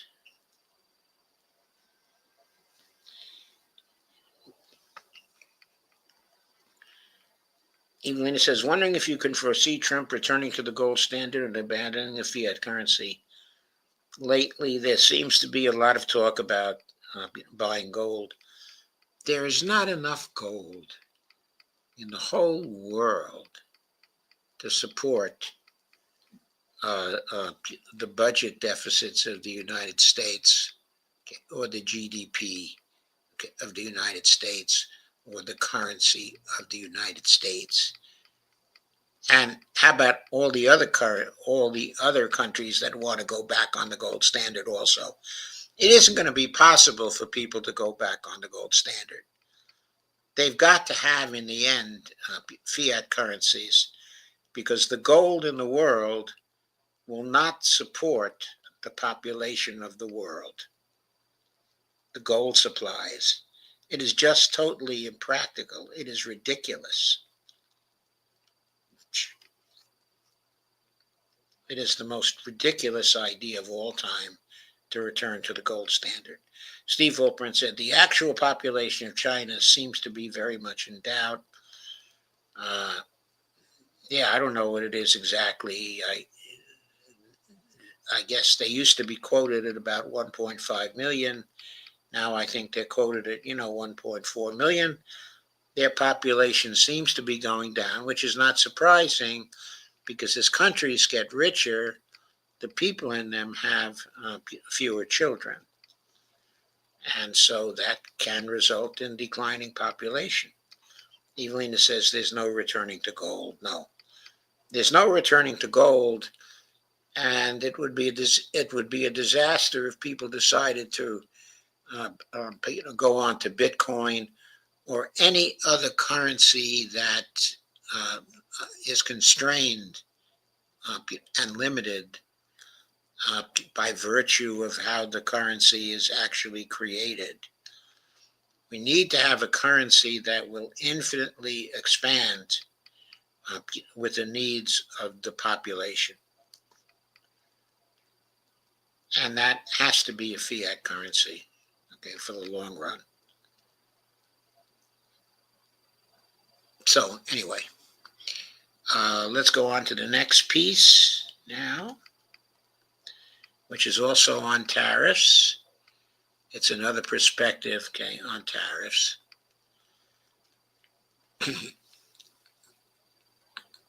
It's a pretty interesting piece also. It is by Justin Wolfers. He's a professor from the University of Michigan. He's kind of a neoliberal in his orientation. Usually I don't particularly like his economics, but let's see what he says here. Your life will never be the same after these tariffs. Small tariffs create small problems, big tariffs create huge ones. This round of tariffs may be 50 times as painful as the ones Donald Trump instituted in his first term. That means they're going to reshape your life in much more fundamental ways. Then he has here a chart, projected change in disposable income under 20% broad tariffs by income quintile. And you see the burden of tariffs lies heaviest on the poorest sections of the population. The lowest 20% of earners may lose 5.5% of their disposable income with the imposed tariffs. And then he has also different estimates for the second quintile, the third quintile, the fourth quintile, and the fifth quintile. Since these tariffs are going to hurt a lot, by my calculation, this round of tariffs may be 50 times as painful as the ones Donald Trump instituted in his first term. This means they're going to reshape your life in much more fundamental ways. To illustrate how, let's look at a prosaic example. Your washing machine. In 2018, Mr. Trump's relatively modest tariffs caused washing machine prices to rise by nearly $100. Okay, I never noticed that because we've always lived in places where Machines are service. yeah, the machines were either in the apartments, that we rented, and we didn't have to pay for a machine, or uh, uh, uh, when we came here, the washing machines are in the hall, uh, and we pay a small price, okay, for the use of the machines. As a result, uh, uh, many families elected to stick with their aging machines longer than they otherwise would have. Well, that's likely to have an effect on the building here because we may stick, uh, with these machines uh, uh, uh, for a longer time than otherwise would be the case. But that choice incurred a new set of costs: late night thuds from unbalanced loads, wads of scrunch cloth still dripping wet after a cycle, and higher energy and water bills. He's painting a horrible picture, isn't he? So, in other words, the total cost of a tariff isn't just what comes out of your checking account. The time you spend to rearrange the stuff in your washer is a cost. The time you spend wringing out sopping wet t-shirts is a cost. Tariffs are costly not just because they raise prices, because they force you to make different decisions that will extract a different kind of cost from you over time. And good points, good points. Small tariffs create small problems. Big tariffs create huge ones. Take Mr. Trump's 25% tariff on vehicles, which is expected to raise prices by roughly $4,000. Many families like mine will probably decide not to buy a second car. Uh, Families like mine will probably continue to fix, okay, our first car, which we have owned since 2007. And we keep on fixing it and fixing it and fixing it, and it's still running. It's a 1999 Nissan, and it's 26 years old now, and it still serves us, to provide basic transportation, and it may continue to do so uh, still for quite a long time because the gas stations seem to be able to easily fix things that break on the car. That creates far bigger problems than an aging washer. Now we're constantly juggling how to get our kids to all their activities and ourselves to work with only one set of wheels. Well, you could buy a used car. We bought our car in 2007 for $3,500. I mean, you could do that. It's not just cars. There are across the board tariffs, so they will distort virtually every purpose you make. I do agree with that general point. There's distortion. People adapt in different ways. In our case, we just fix the car. In each case, you'll have to stop your baked in calculations, recalibrate, and find a way to make do, perhaps substituting frozen vegetables for fresh vegetables. Well, at the market we go to, it seems like the frozen vegetables and the fresh vegetables are similarly priced. I don't know why that is, but there you go. Okay, a less effective kind of medication for a higher priced import, or corn syrup for sugar. And in each case, you're worse off. I think you're neither corn chip nor sugar, and you'll be better off. By the way, tariffs don't distort just your buying decisions, they also distort what businesses make. Just as tariffs lead you to buy less desirable alternatives, not always less desirable alternatives. For example, China is currently producing flying cars and selling them at a price of $4,999. Is that a less desirable alternative? Okay, then say a Tesla, which is going for $60,000. I don't know. They lead businesses to channel labor and capital into less desirable, that is, less productive uh, um, activities. I think there's a certain subjectivity to that statement. While it seems like it's generally correct, I think there are lots of qualifiers. The tariffs announced on Wednesday are roughly 10 times as high as those of other industrialized countries and higher than the infamous Smoot-Hawley tariffs of Great Depression fame.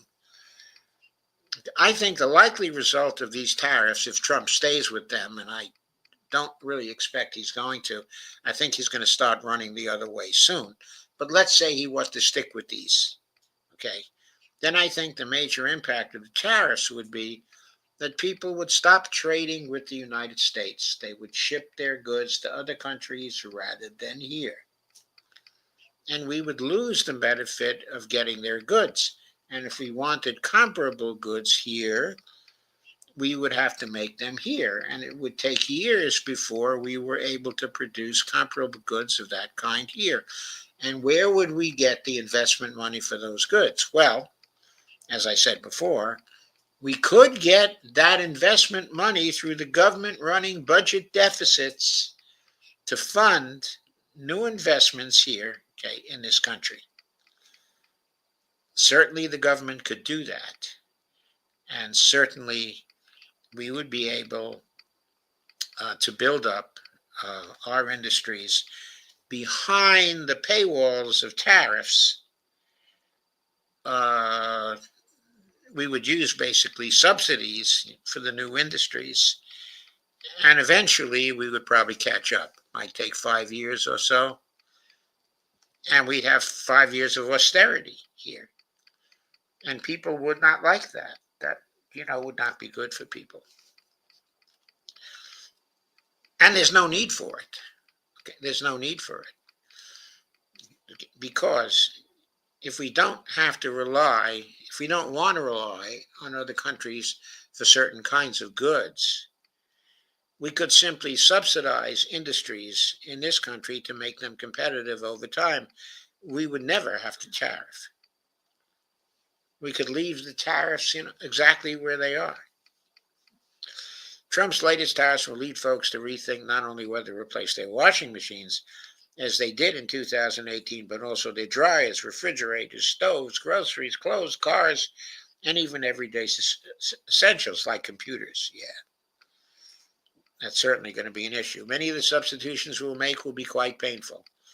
If a 1% tariff leads you to switch from real guacamole to a pea-based alternative, then you really didn't care about guac all that much. But if it takes a 20% tariff to get you to switch, that's a sure sign that going without the real thing is a serious hardship.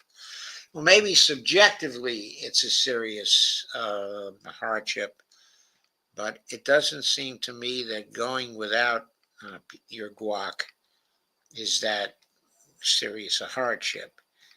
And I love avocados, okay, I really do. But if they were missing from my life, I would not go into a catatonic state.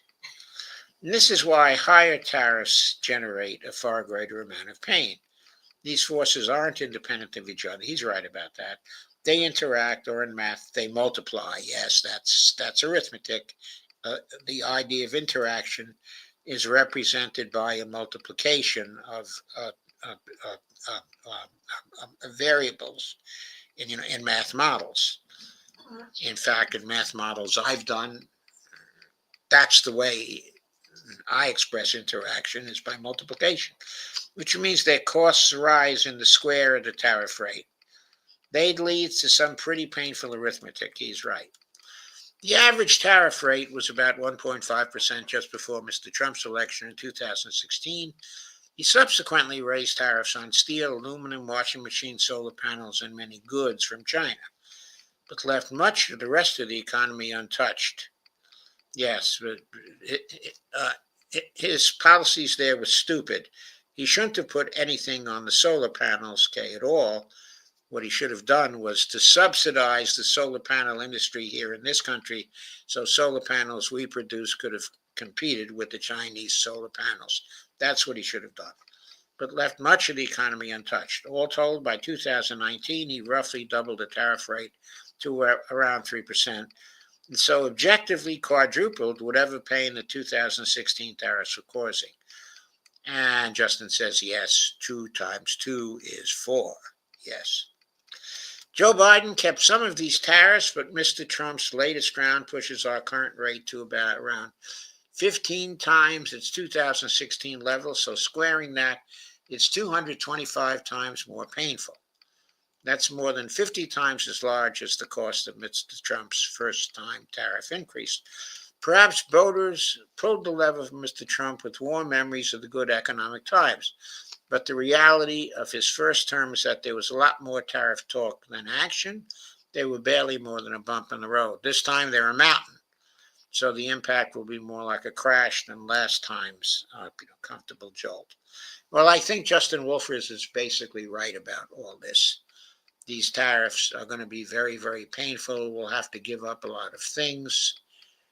I'm going to take certain actions rather quickly to minimize the pain for myself, because I know certain products I use are going to be going up due to the tariffs if he sticks with them. But as I said, I don't really expect him to stick with them, because the amount of public dissatisfaction with all the various things Trump is doing is getting so serious.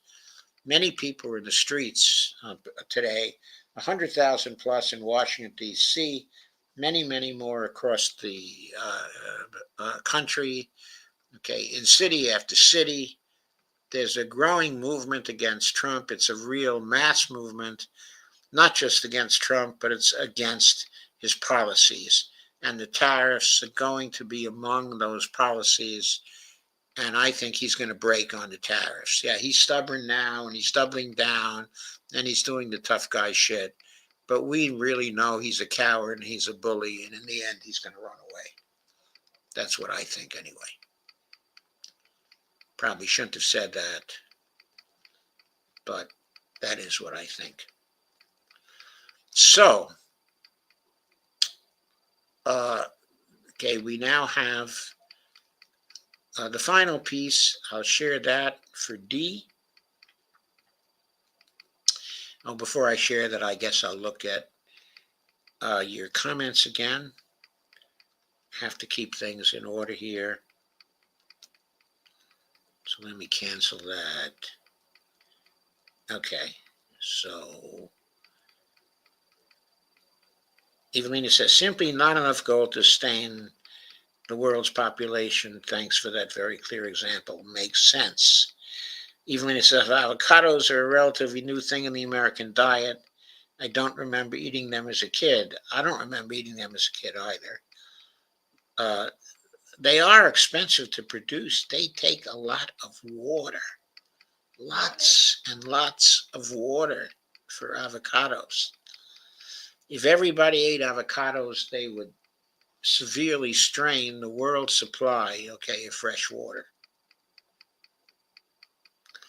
So that's something interesting. They'll probably, increasingly over time, they'll probably become a good which only the rich will be able to afford.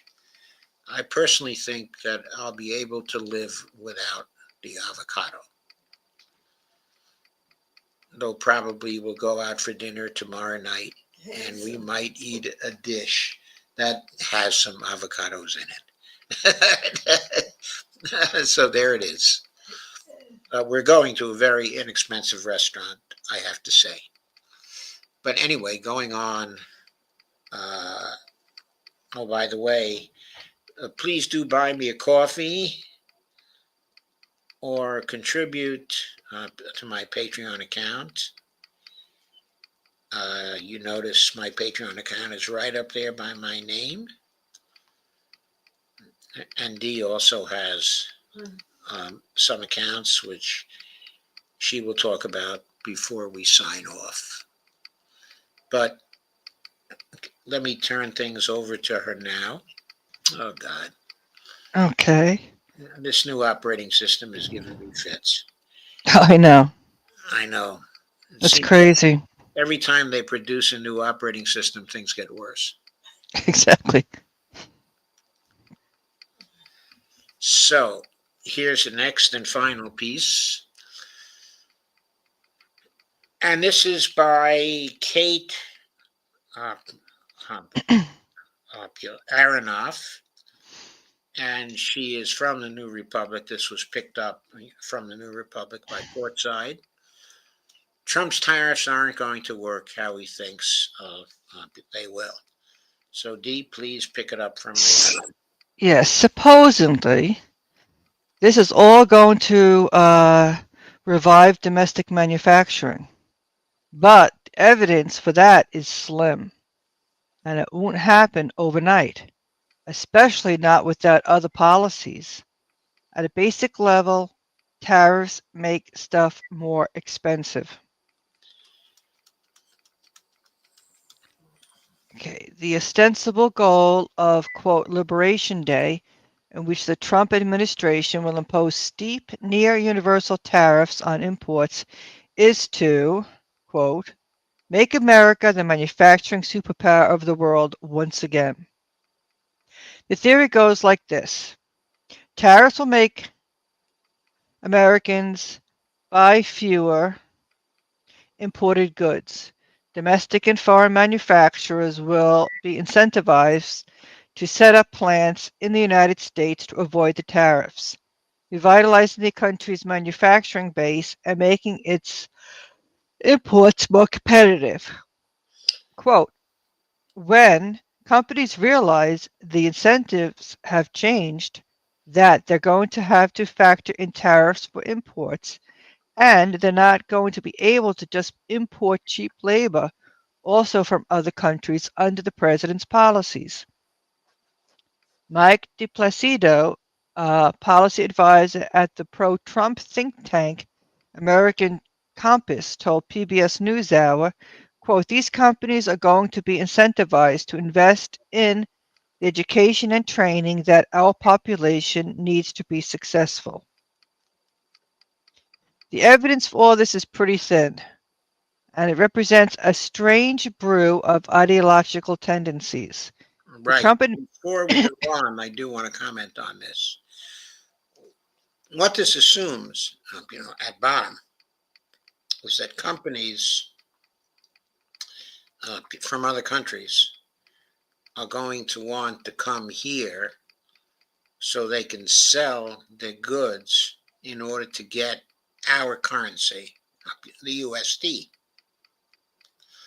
But in part because of the tariffs and for other reasons involving our financial system, the previous dominance of our financial system, uh, there are many countries, very much of the world, actually the majority of the world, the global south and related countries, are now moving away from the dollar to do business in and are beginning to do business in local currencies, of their countries.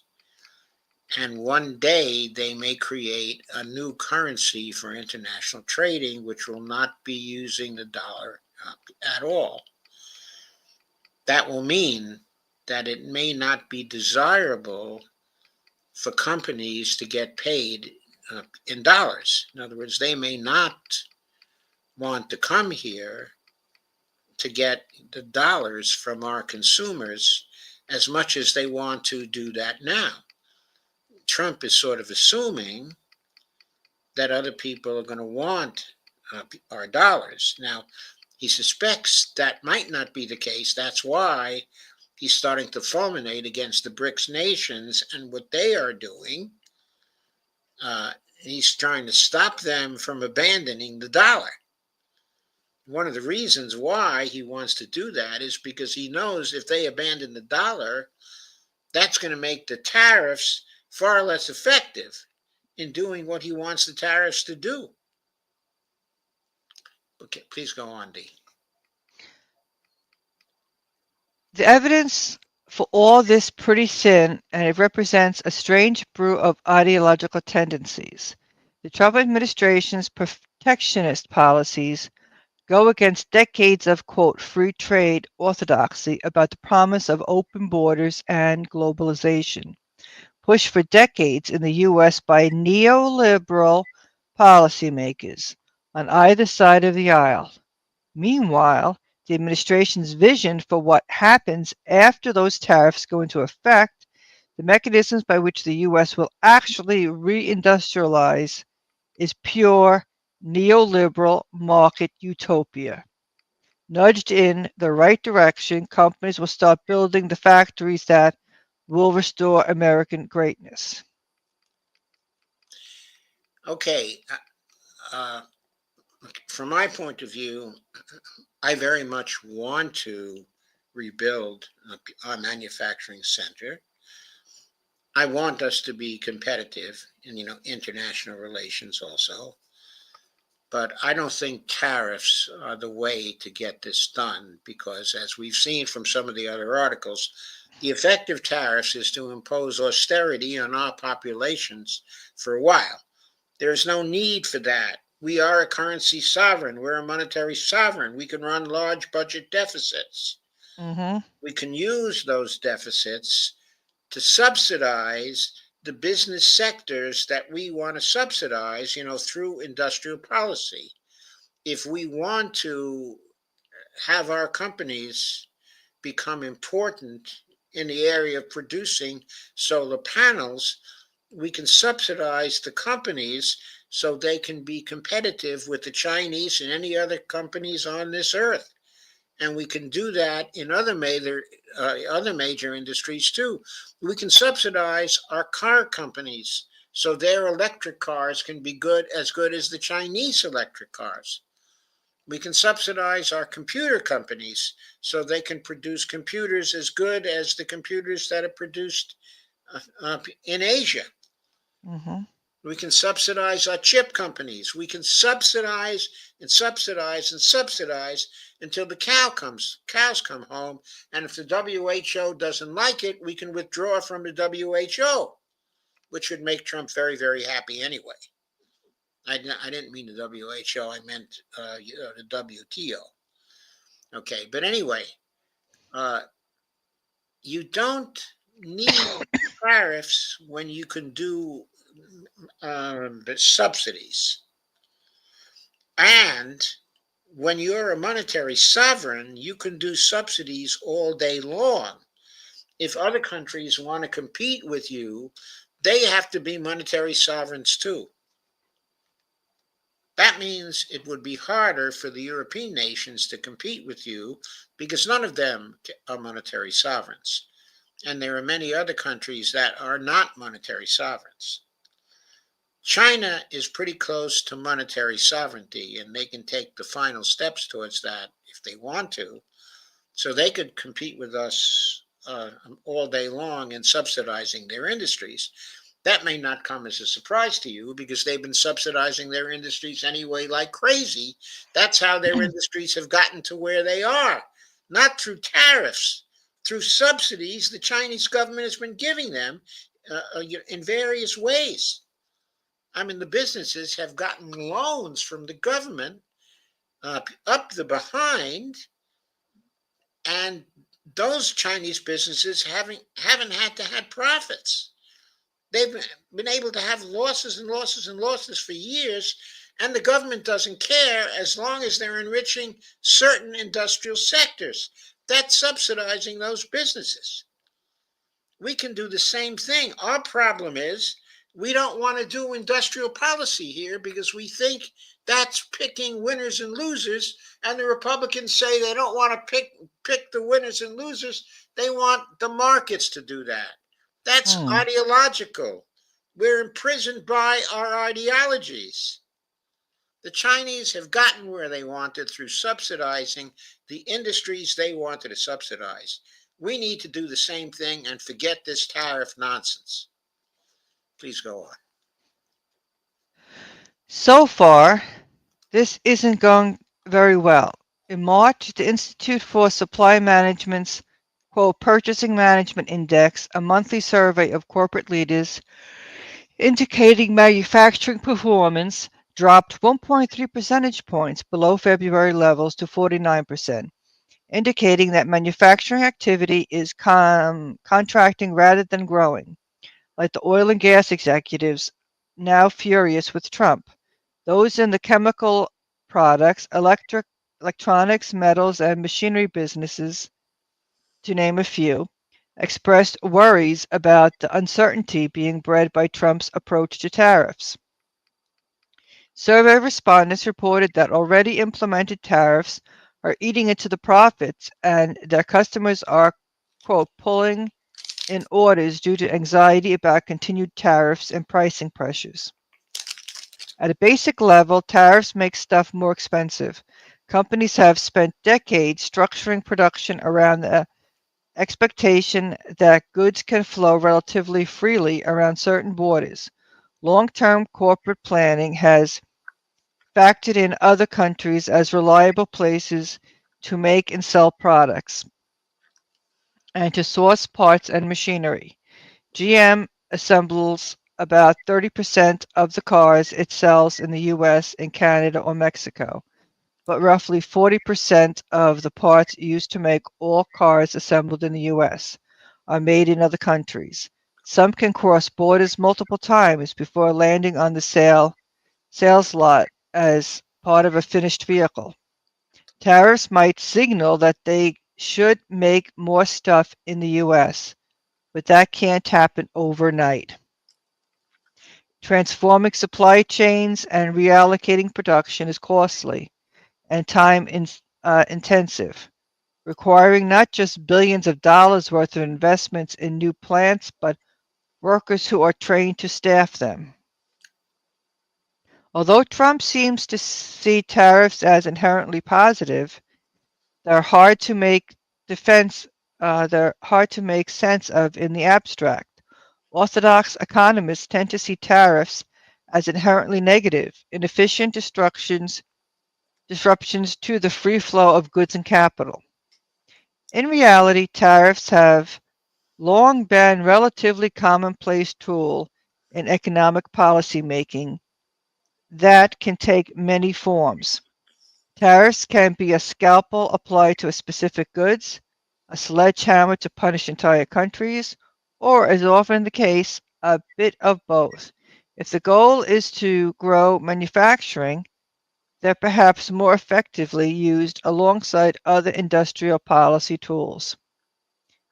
In its own quest to revitalize U.S. manufacturing, for instance, the Biden White House maintained and even expanded several tariffs put in place by the first Trump administration.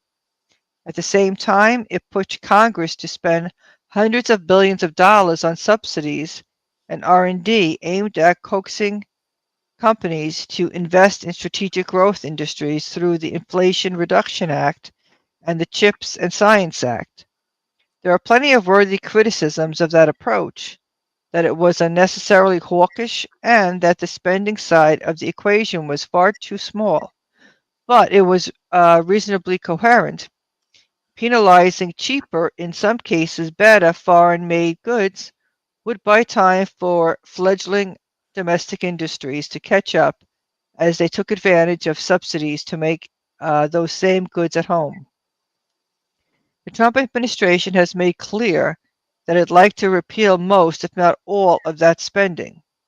As Deutsche takes a chainsaw to federal agencies and research bodies, it's also dismantling state capacities that function as in-kind support to corporations that rely on everything from NOAA forecasts to scientists and engineers whose education has been made possible by the National Science Foundation. The fact that Trump is liable to tear up tariffs and announce new ones at a moment's notice also creates a climate of uncertainty that's anemic to the kinds of spending it would take to bring lots of new manufacturing facilities online. Why, that is, would be an investor or a company plan to spend billions of dollars in responding to a tariff that might not exist next week. Some companies have suggested that both tariffs and even Deutsche's slashing of federal agencies are part of a grand wonkish strategy to weaken the US dollar so as to lead an America First restructuring of global trade. An economic historian, David Tuzzi, wrote recently, this is wishful thinking, searching for coherence and rationality in the clown car of Trump 2.0 runs the risk of underestimating the radicalism of the break marked by the Trump administration. Instead, the White House's approach, he argued, may have more in common with grift, a protection racket on a facelift, pandering to the ignorant vanity of an old man than win with economic policy as we have hitherto known it. I think that last comment is very much on point. Mm-hmm. I think that's what's involved here. I think the vanity of an old man who's ignorant about what's going on, with economic policy. Okay, I think that Kate Aronoff's approach to mix tariffs with industrial policy, with the main focus being on industrial policy and not on tariffs, okay, is a reasonable approach. Okay, but I think it lacks a standard by which to view industrial policy and by which to view also whether we decide in a particular case to use tariffs or not. And I think that standard should be the standard of degree of of net benefit for uh, public purpose.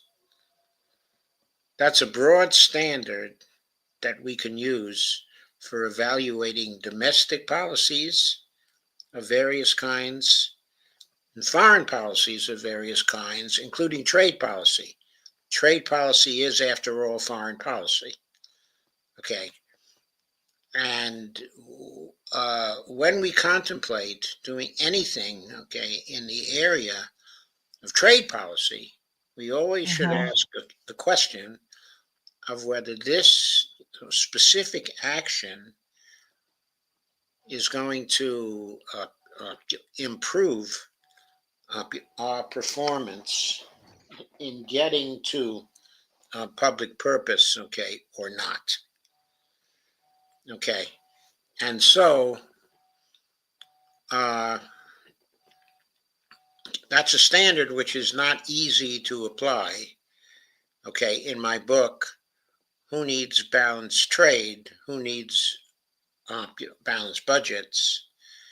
Uh, I go into um, some of the methods, some of the institutions, some of the changes in institutions we would need in order to be able to get to the place where we could evaluate net benefit for public purpose in relation to trade policy.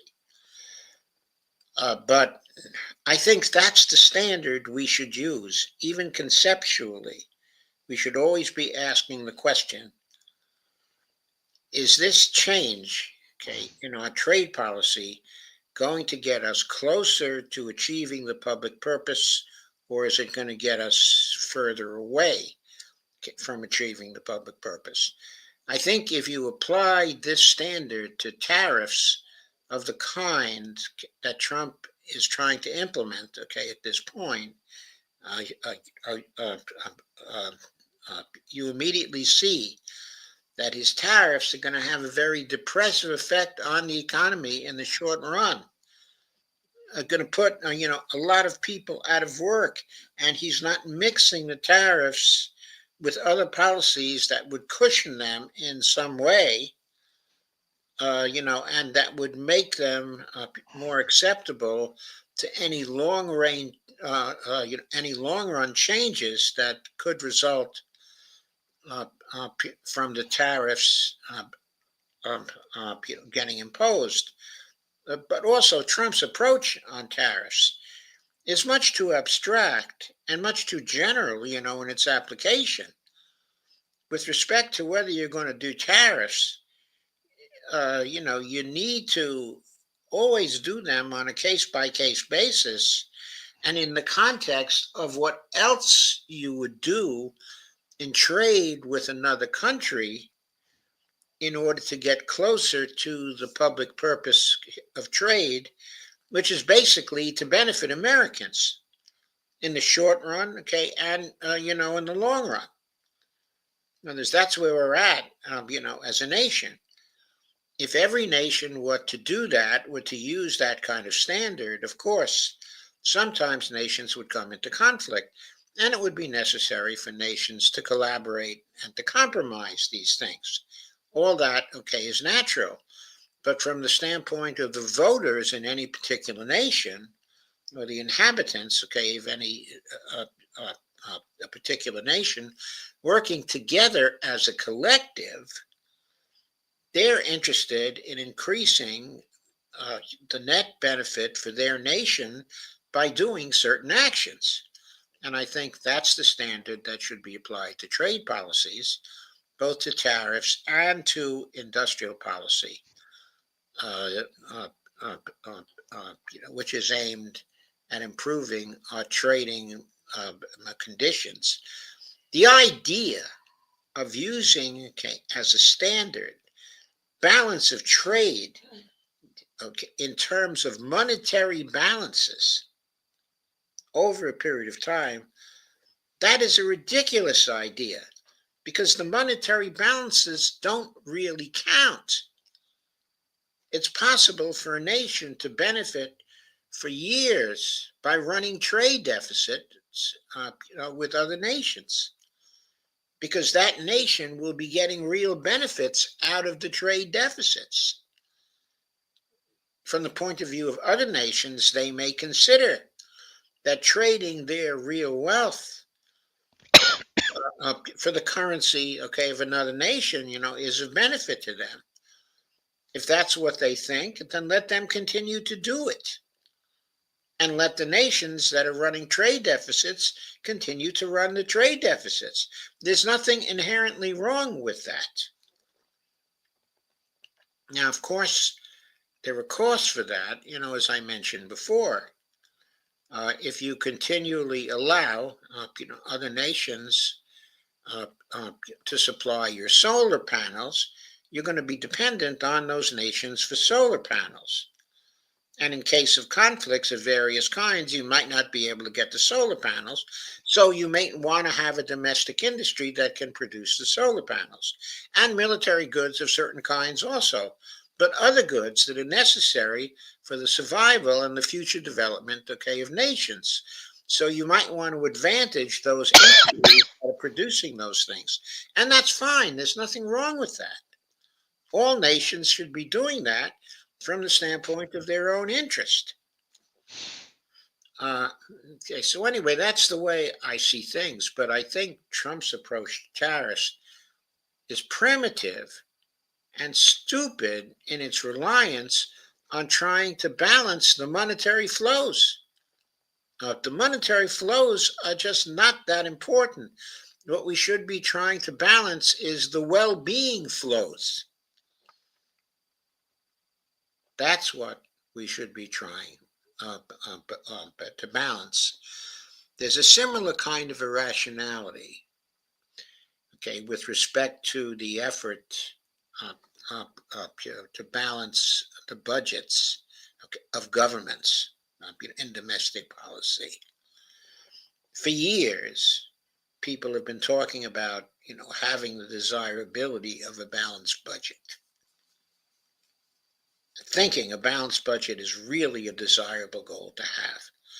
MMT economists have come back and have said this shouldn't be about balancing the budgets of, of our governments. What we should be about is balancing the economy in terms of public purpose. That is a truism, okay, of MMT economics. And I think in general, it's the correct approach to economics. we should be balancing the economy in terms of its achievements with respect to public purpose. And that's the way we should be balancing our trade policy also. We shouldn't be balancing the mere flow of money, among states. That is an idiotic approach, and that's the approach that Trump is taking. Okay, so shall we go back to comments and see if there are any more Yes. before we sign off? Yes. Oh, by the way, I should say my book, Who Needs Balanced Trade and Who Needs Balanced Budgets, is available from Amazon. It's a Kindle book. It's fairly easy to read. It's fairly inexpensive. It's $9.99. And so, anyway, I encourage you to go and buy it and see everything I have to say in it. And I'd be very grateful if you do that. So, here we are. I guess I should stop sharing that last article. There we are. I think we're at our highest point for the night. We have 45 people here.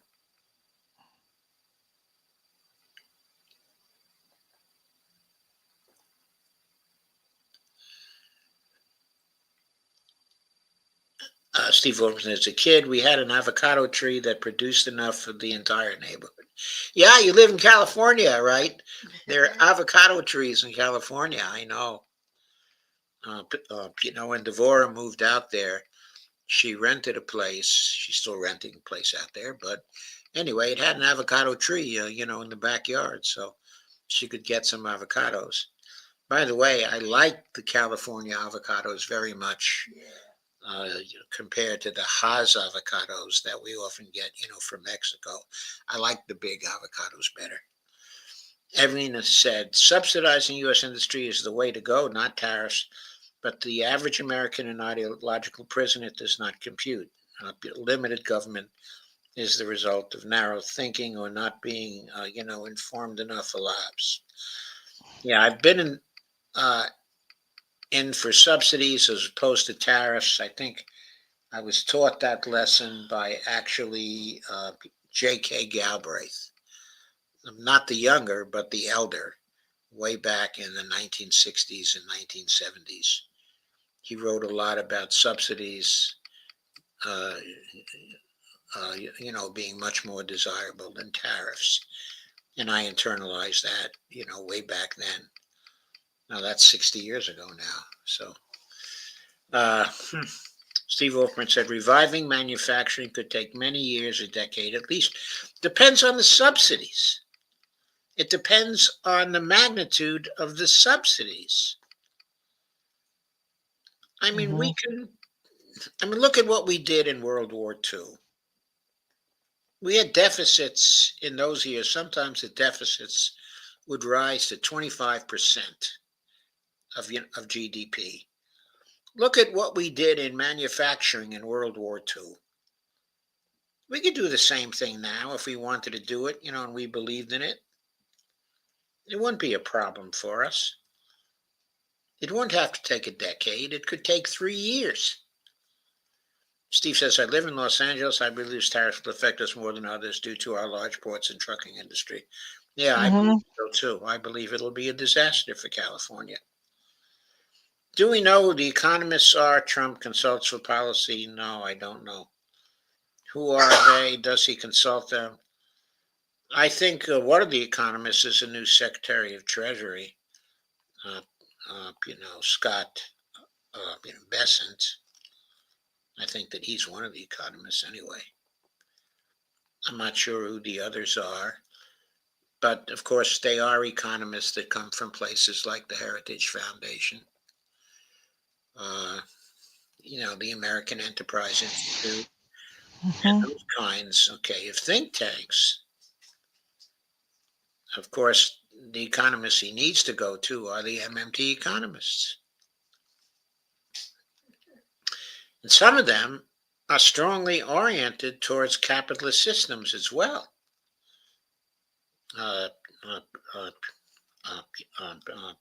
specifically Warren Mosler, is very strongly capitalist. So it's not like all of the MMT economists are socialists. I would probably guess that the majority of them are not socialists. But there are some who are.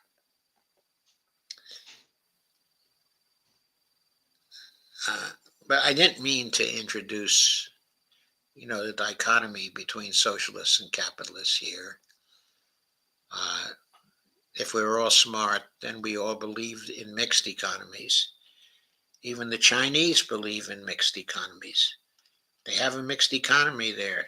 The capitalist component is very important and very powerful in China and very successful because the socialists decided to subsidize the capitalist portion of the economy and to grow it. Mixed economies.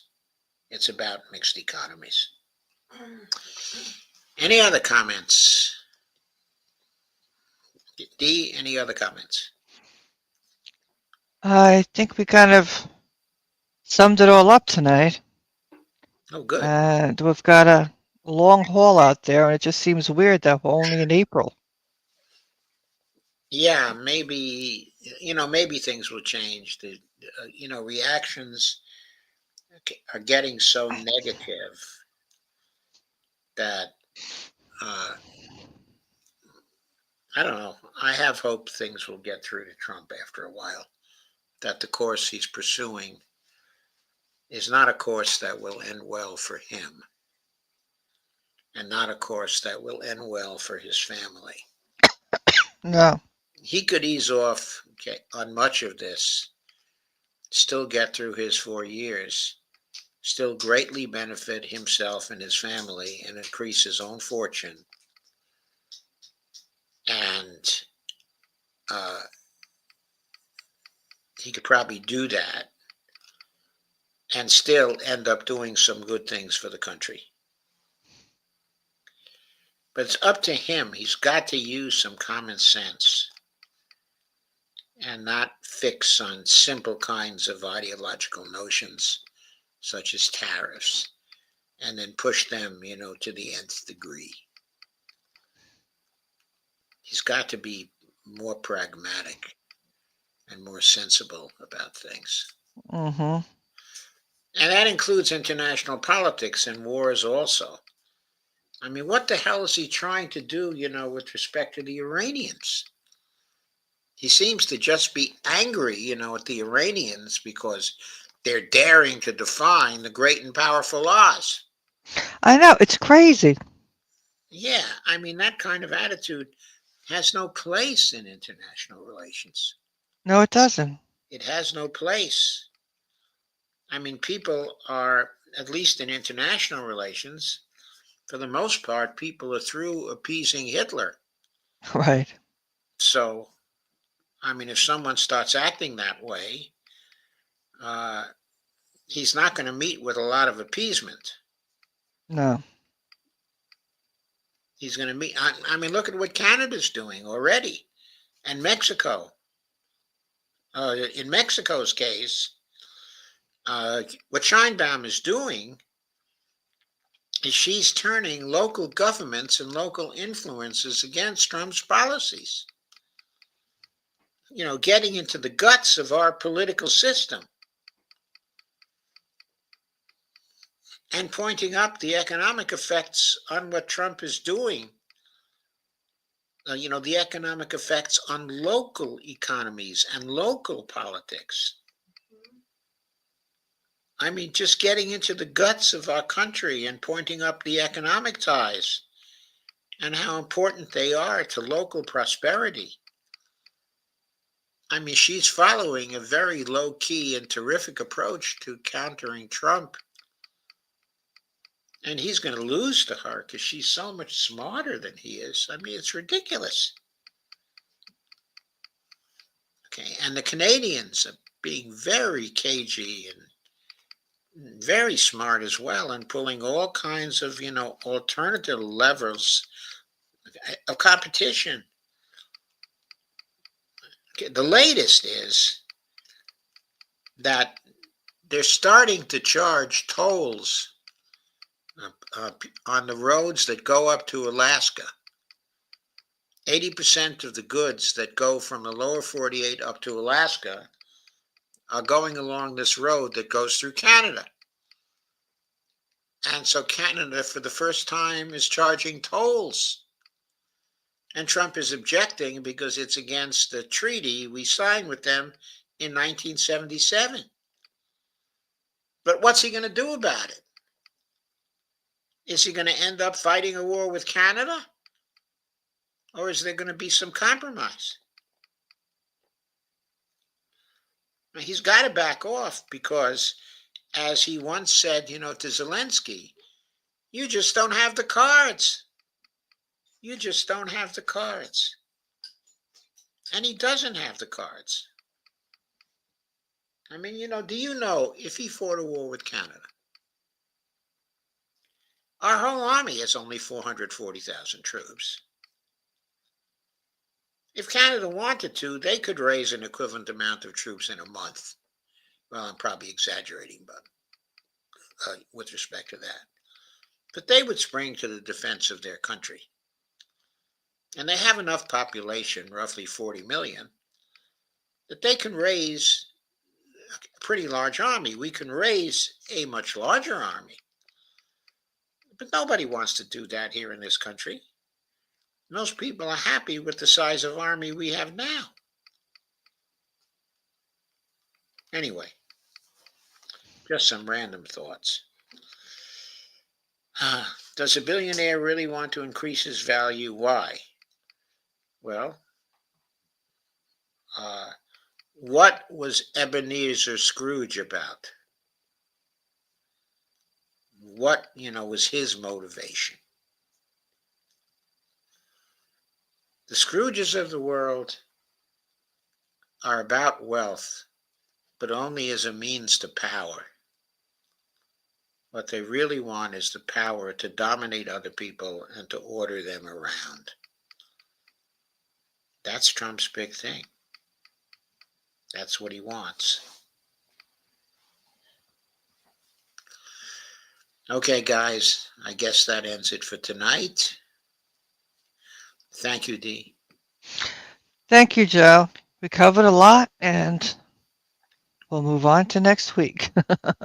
We'll move on to next week. Next week again, okay, I'll be operating on Tuesdays and on Saturdays. I need to have a lot of time, during the middle of the week to do some other things because I need some more income. I love these streams, but they basically produce $50 a month, and they don't cover the expenses even of doing the streams. Right. Nor do they supplement my Social Security income, which is, in no way enough to live on these days. Right. I understand that. So I need other sources of income, and I have some URLs I can sell that Okay. greatly relieve my economic circumstances. But I have to devote some time to getting them sold. So I need to have the middle of the weeks to do that. So going forward, until these change, I'll be streaming on Tuesdays and Saturdays. Okay.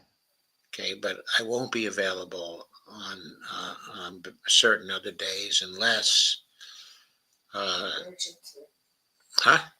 Unless an emergency comes up. Yeah, unless there are some emergencies, and I can't resist, streaming. I know, right?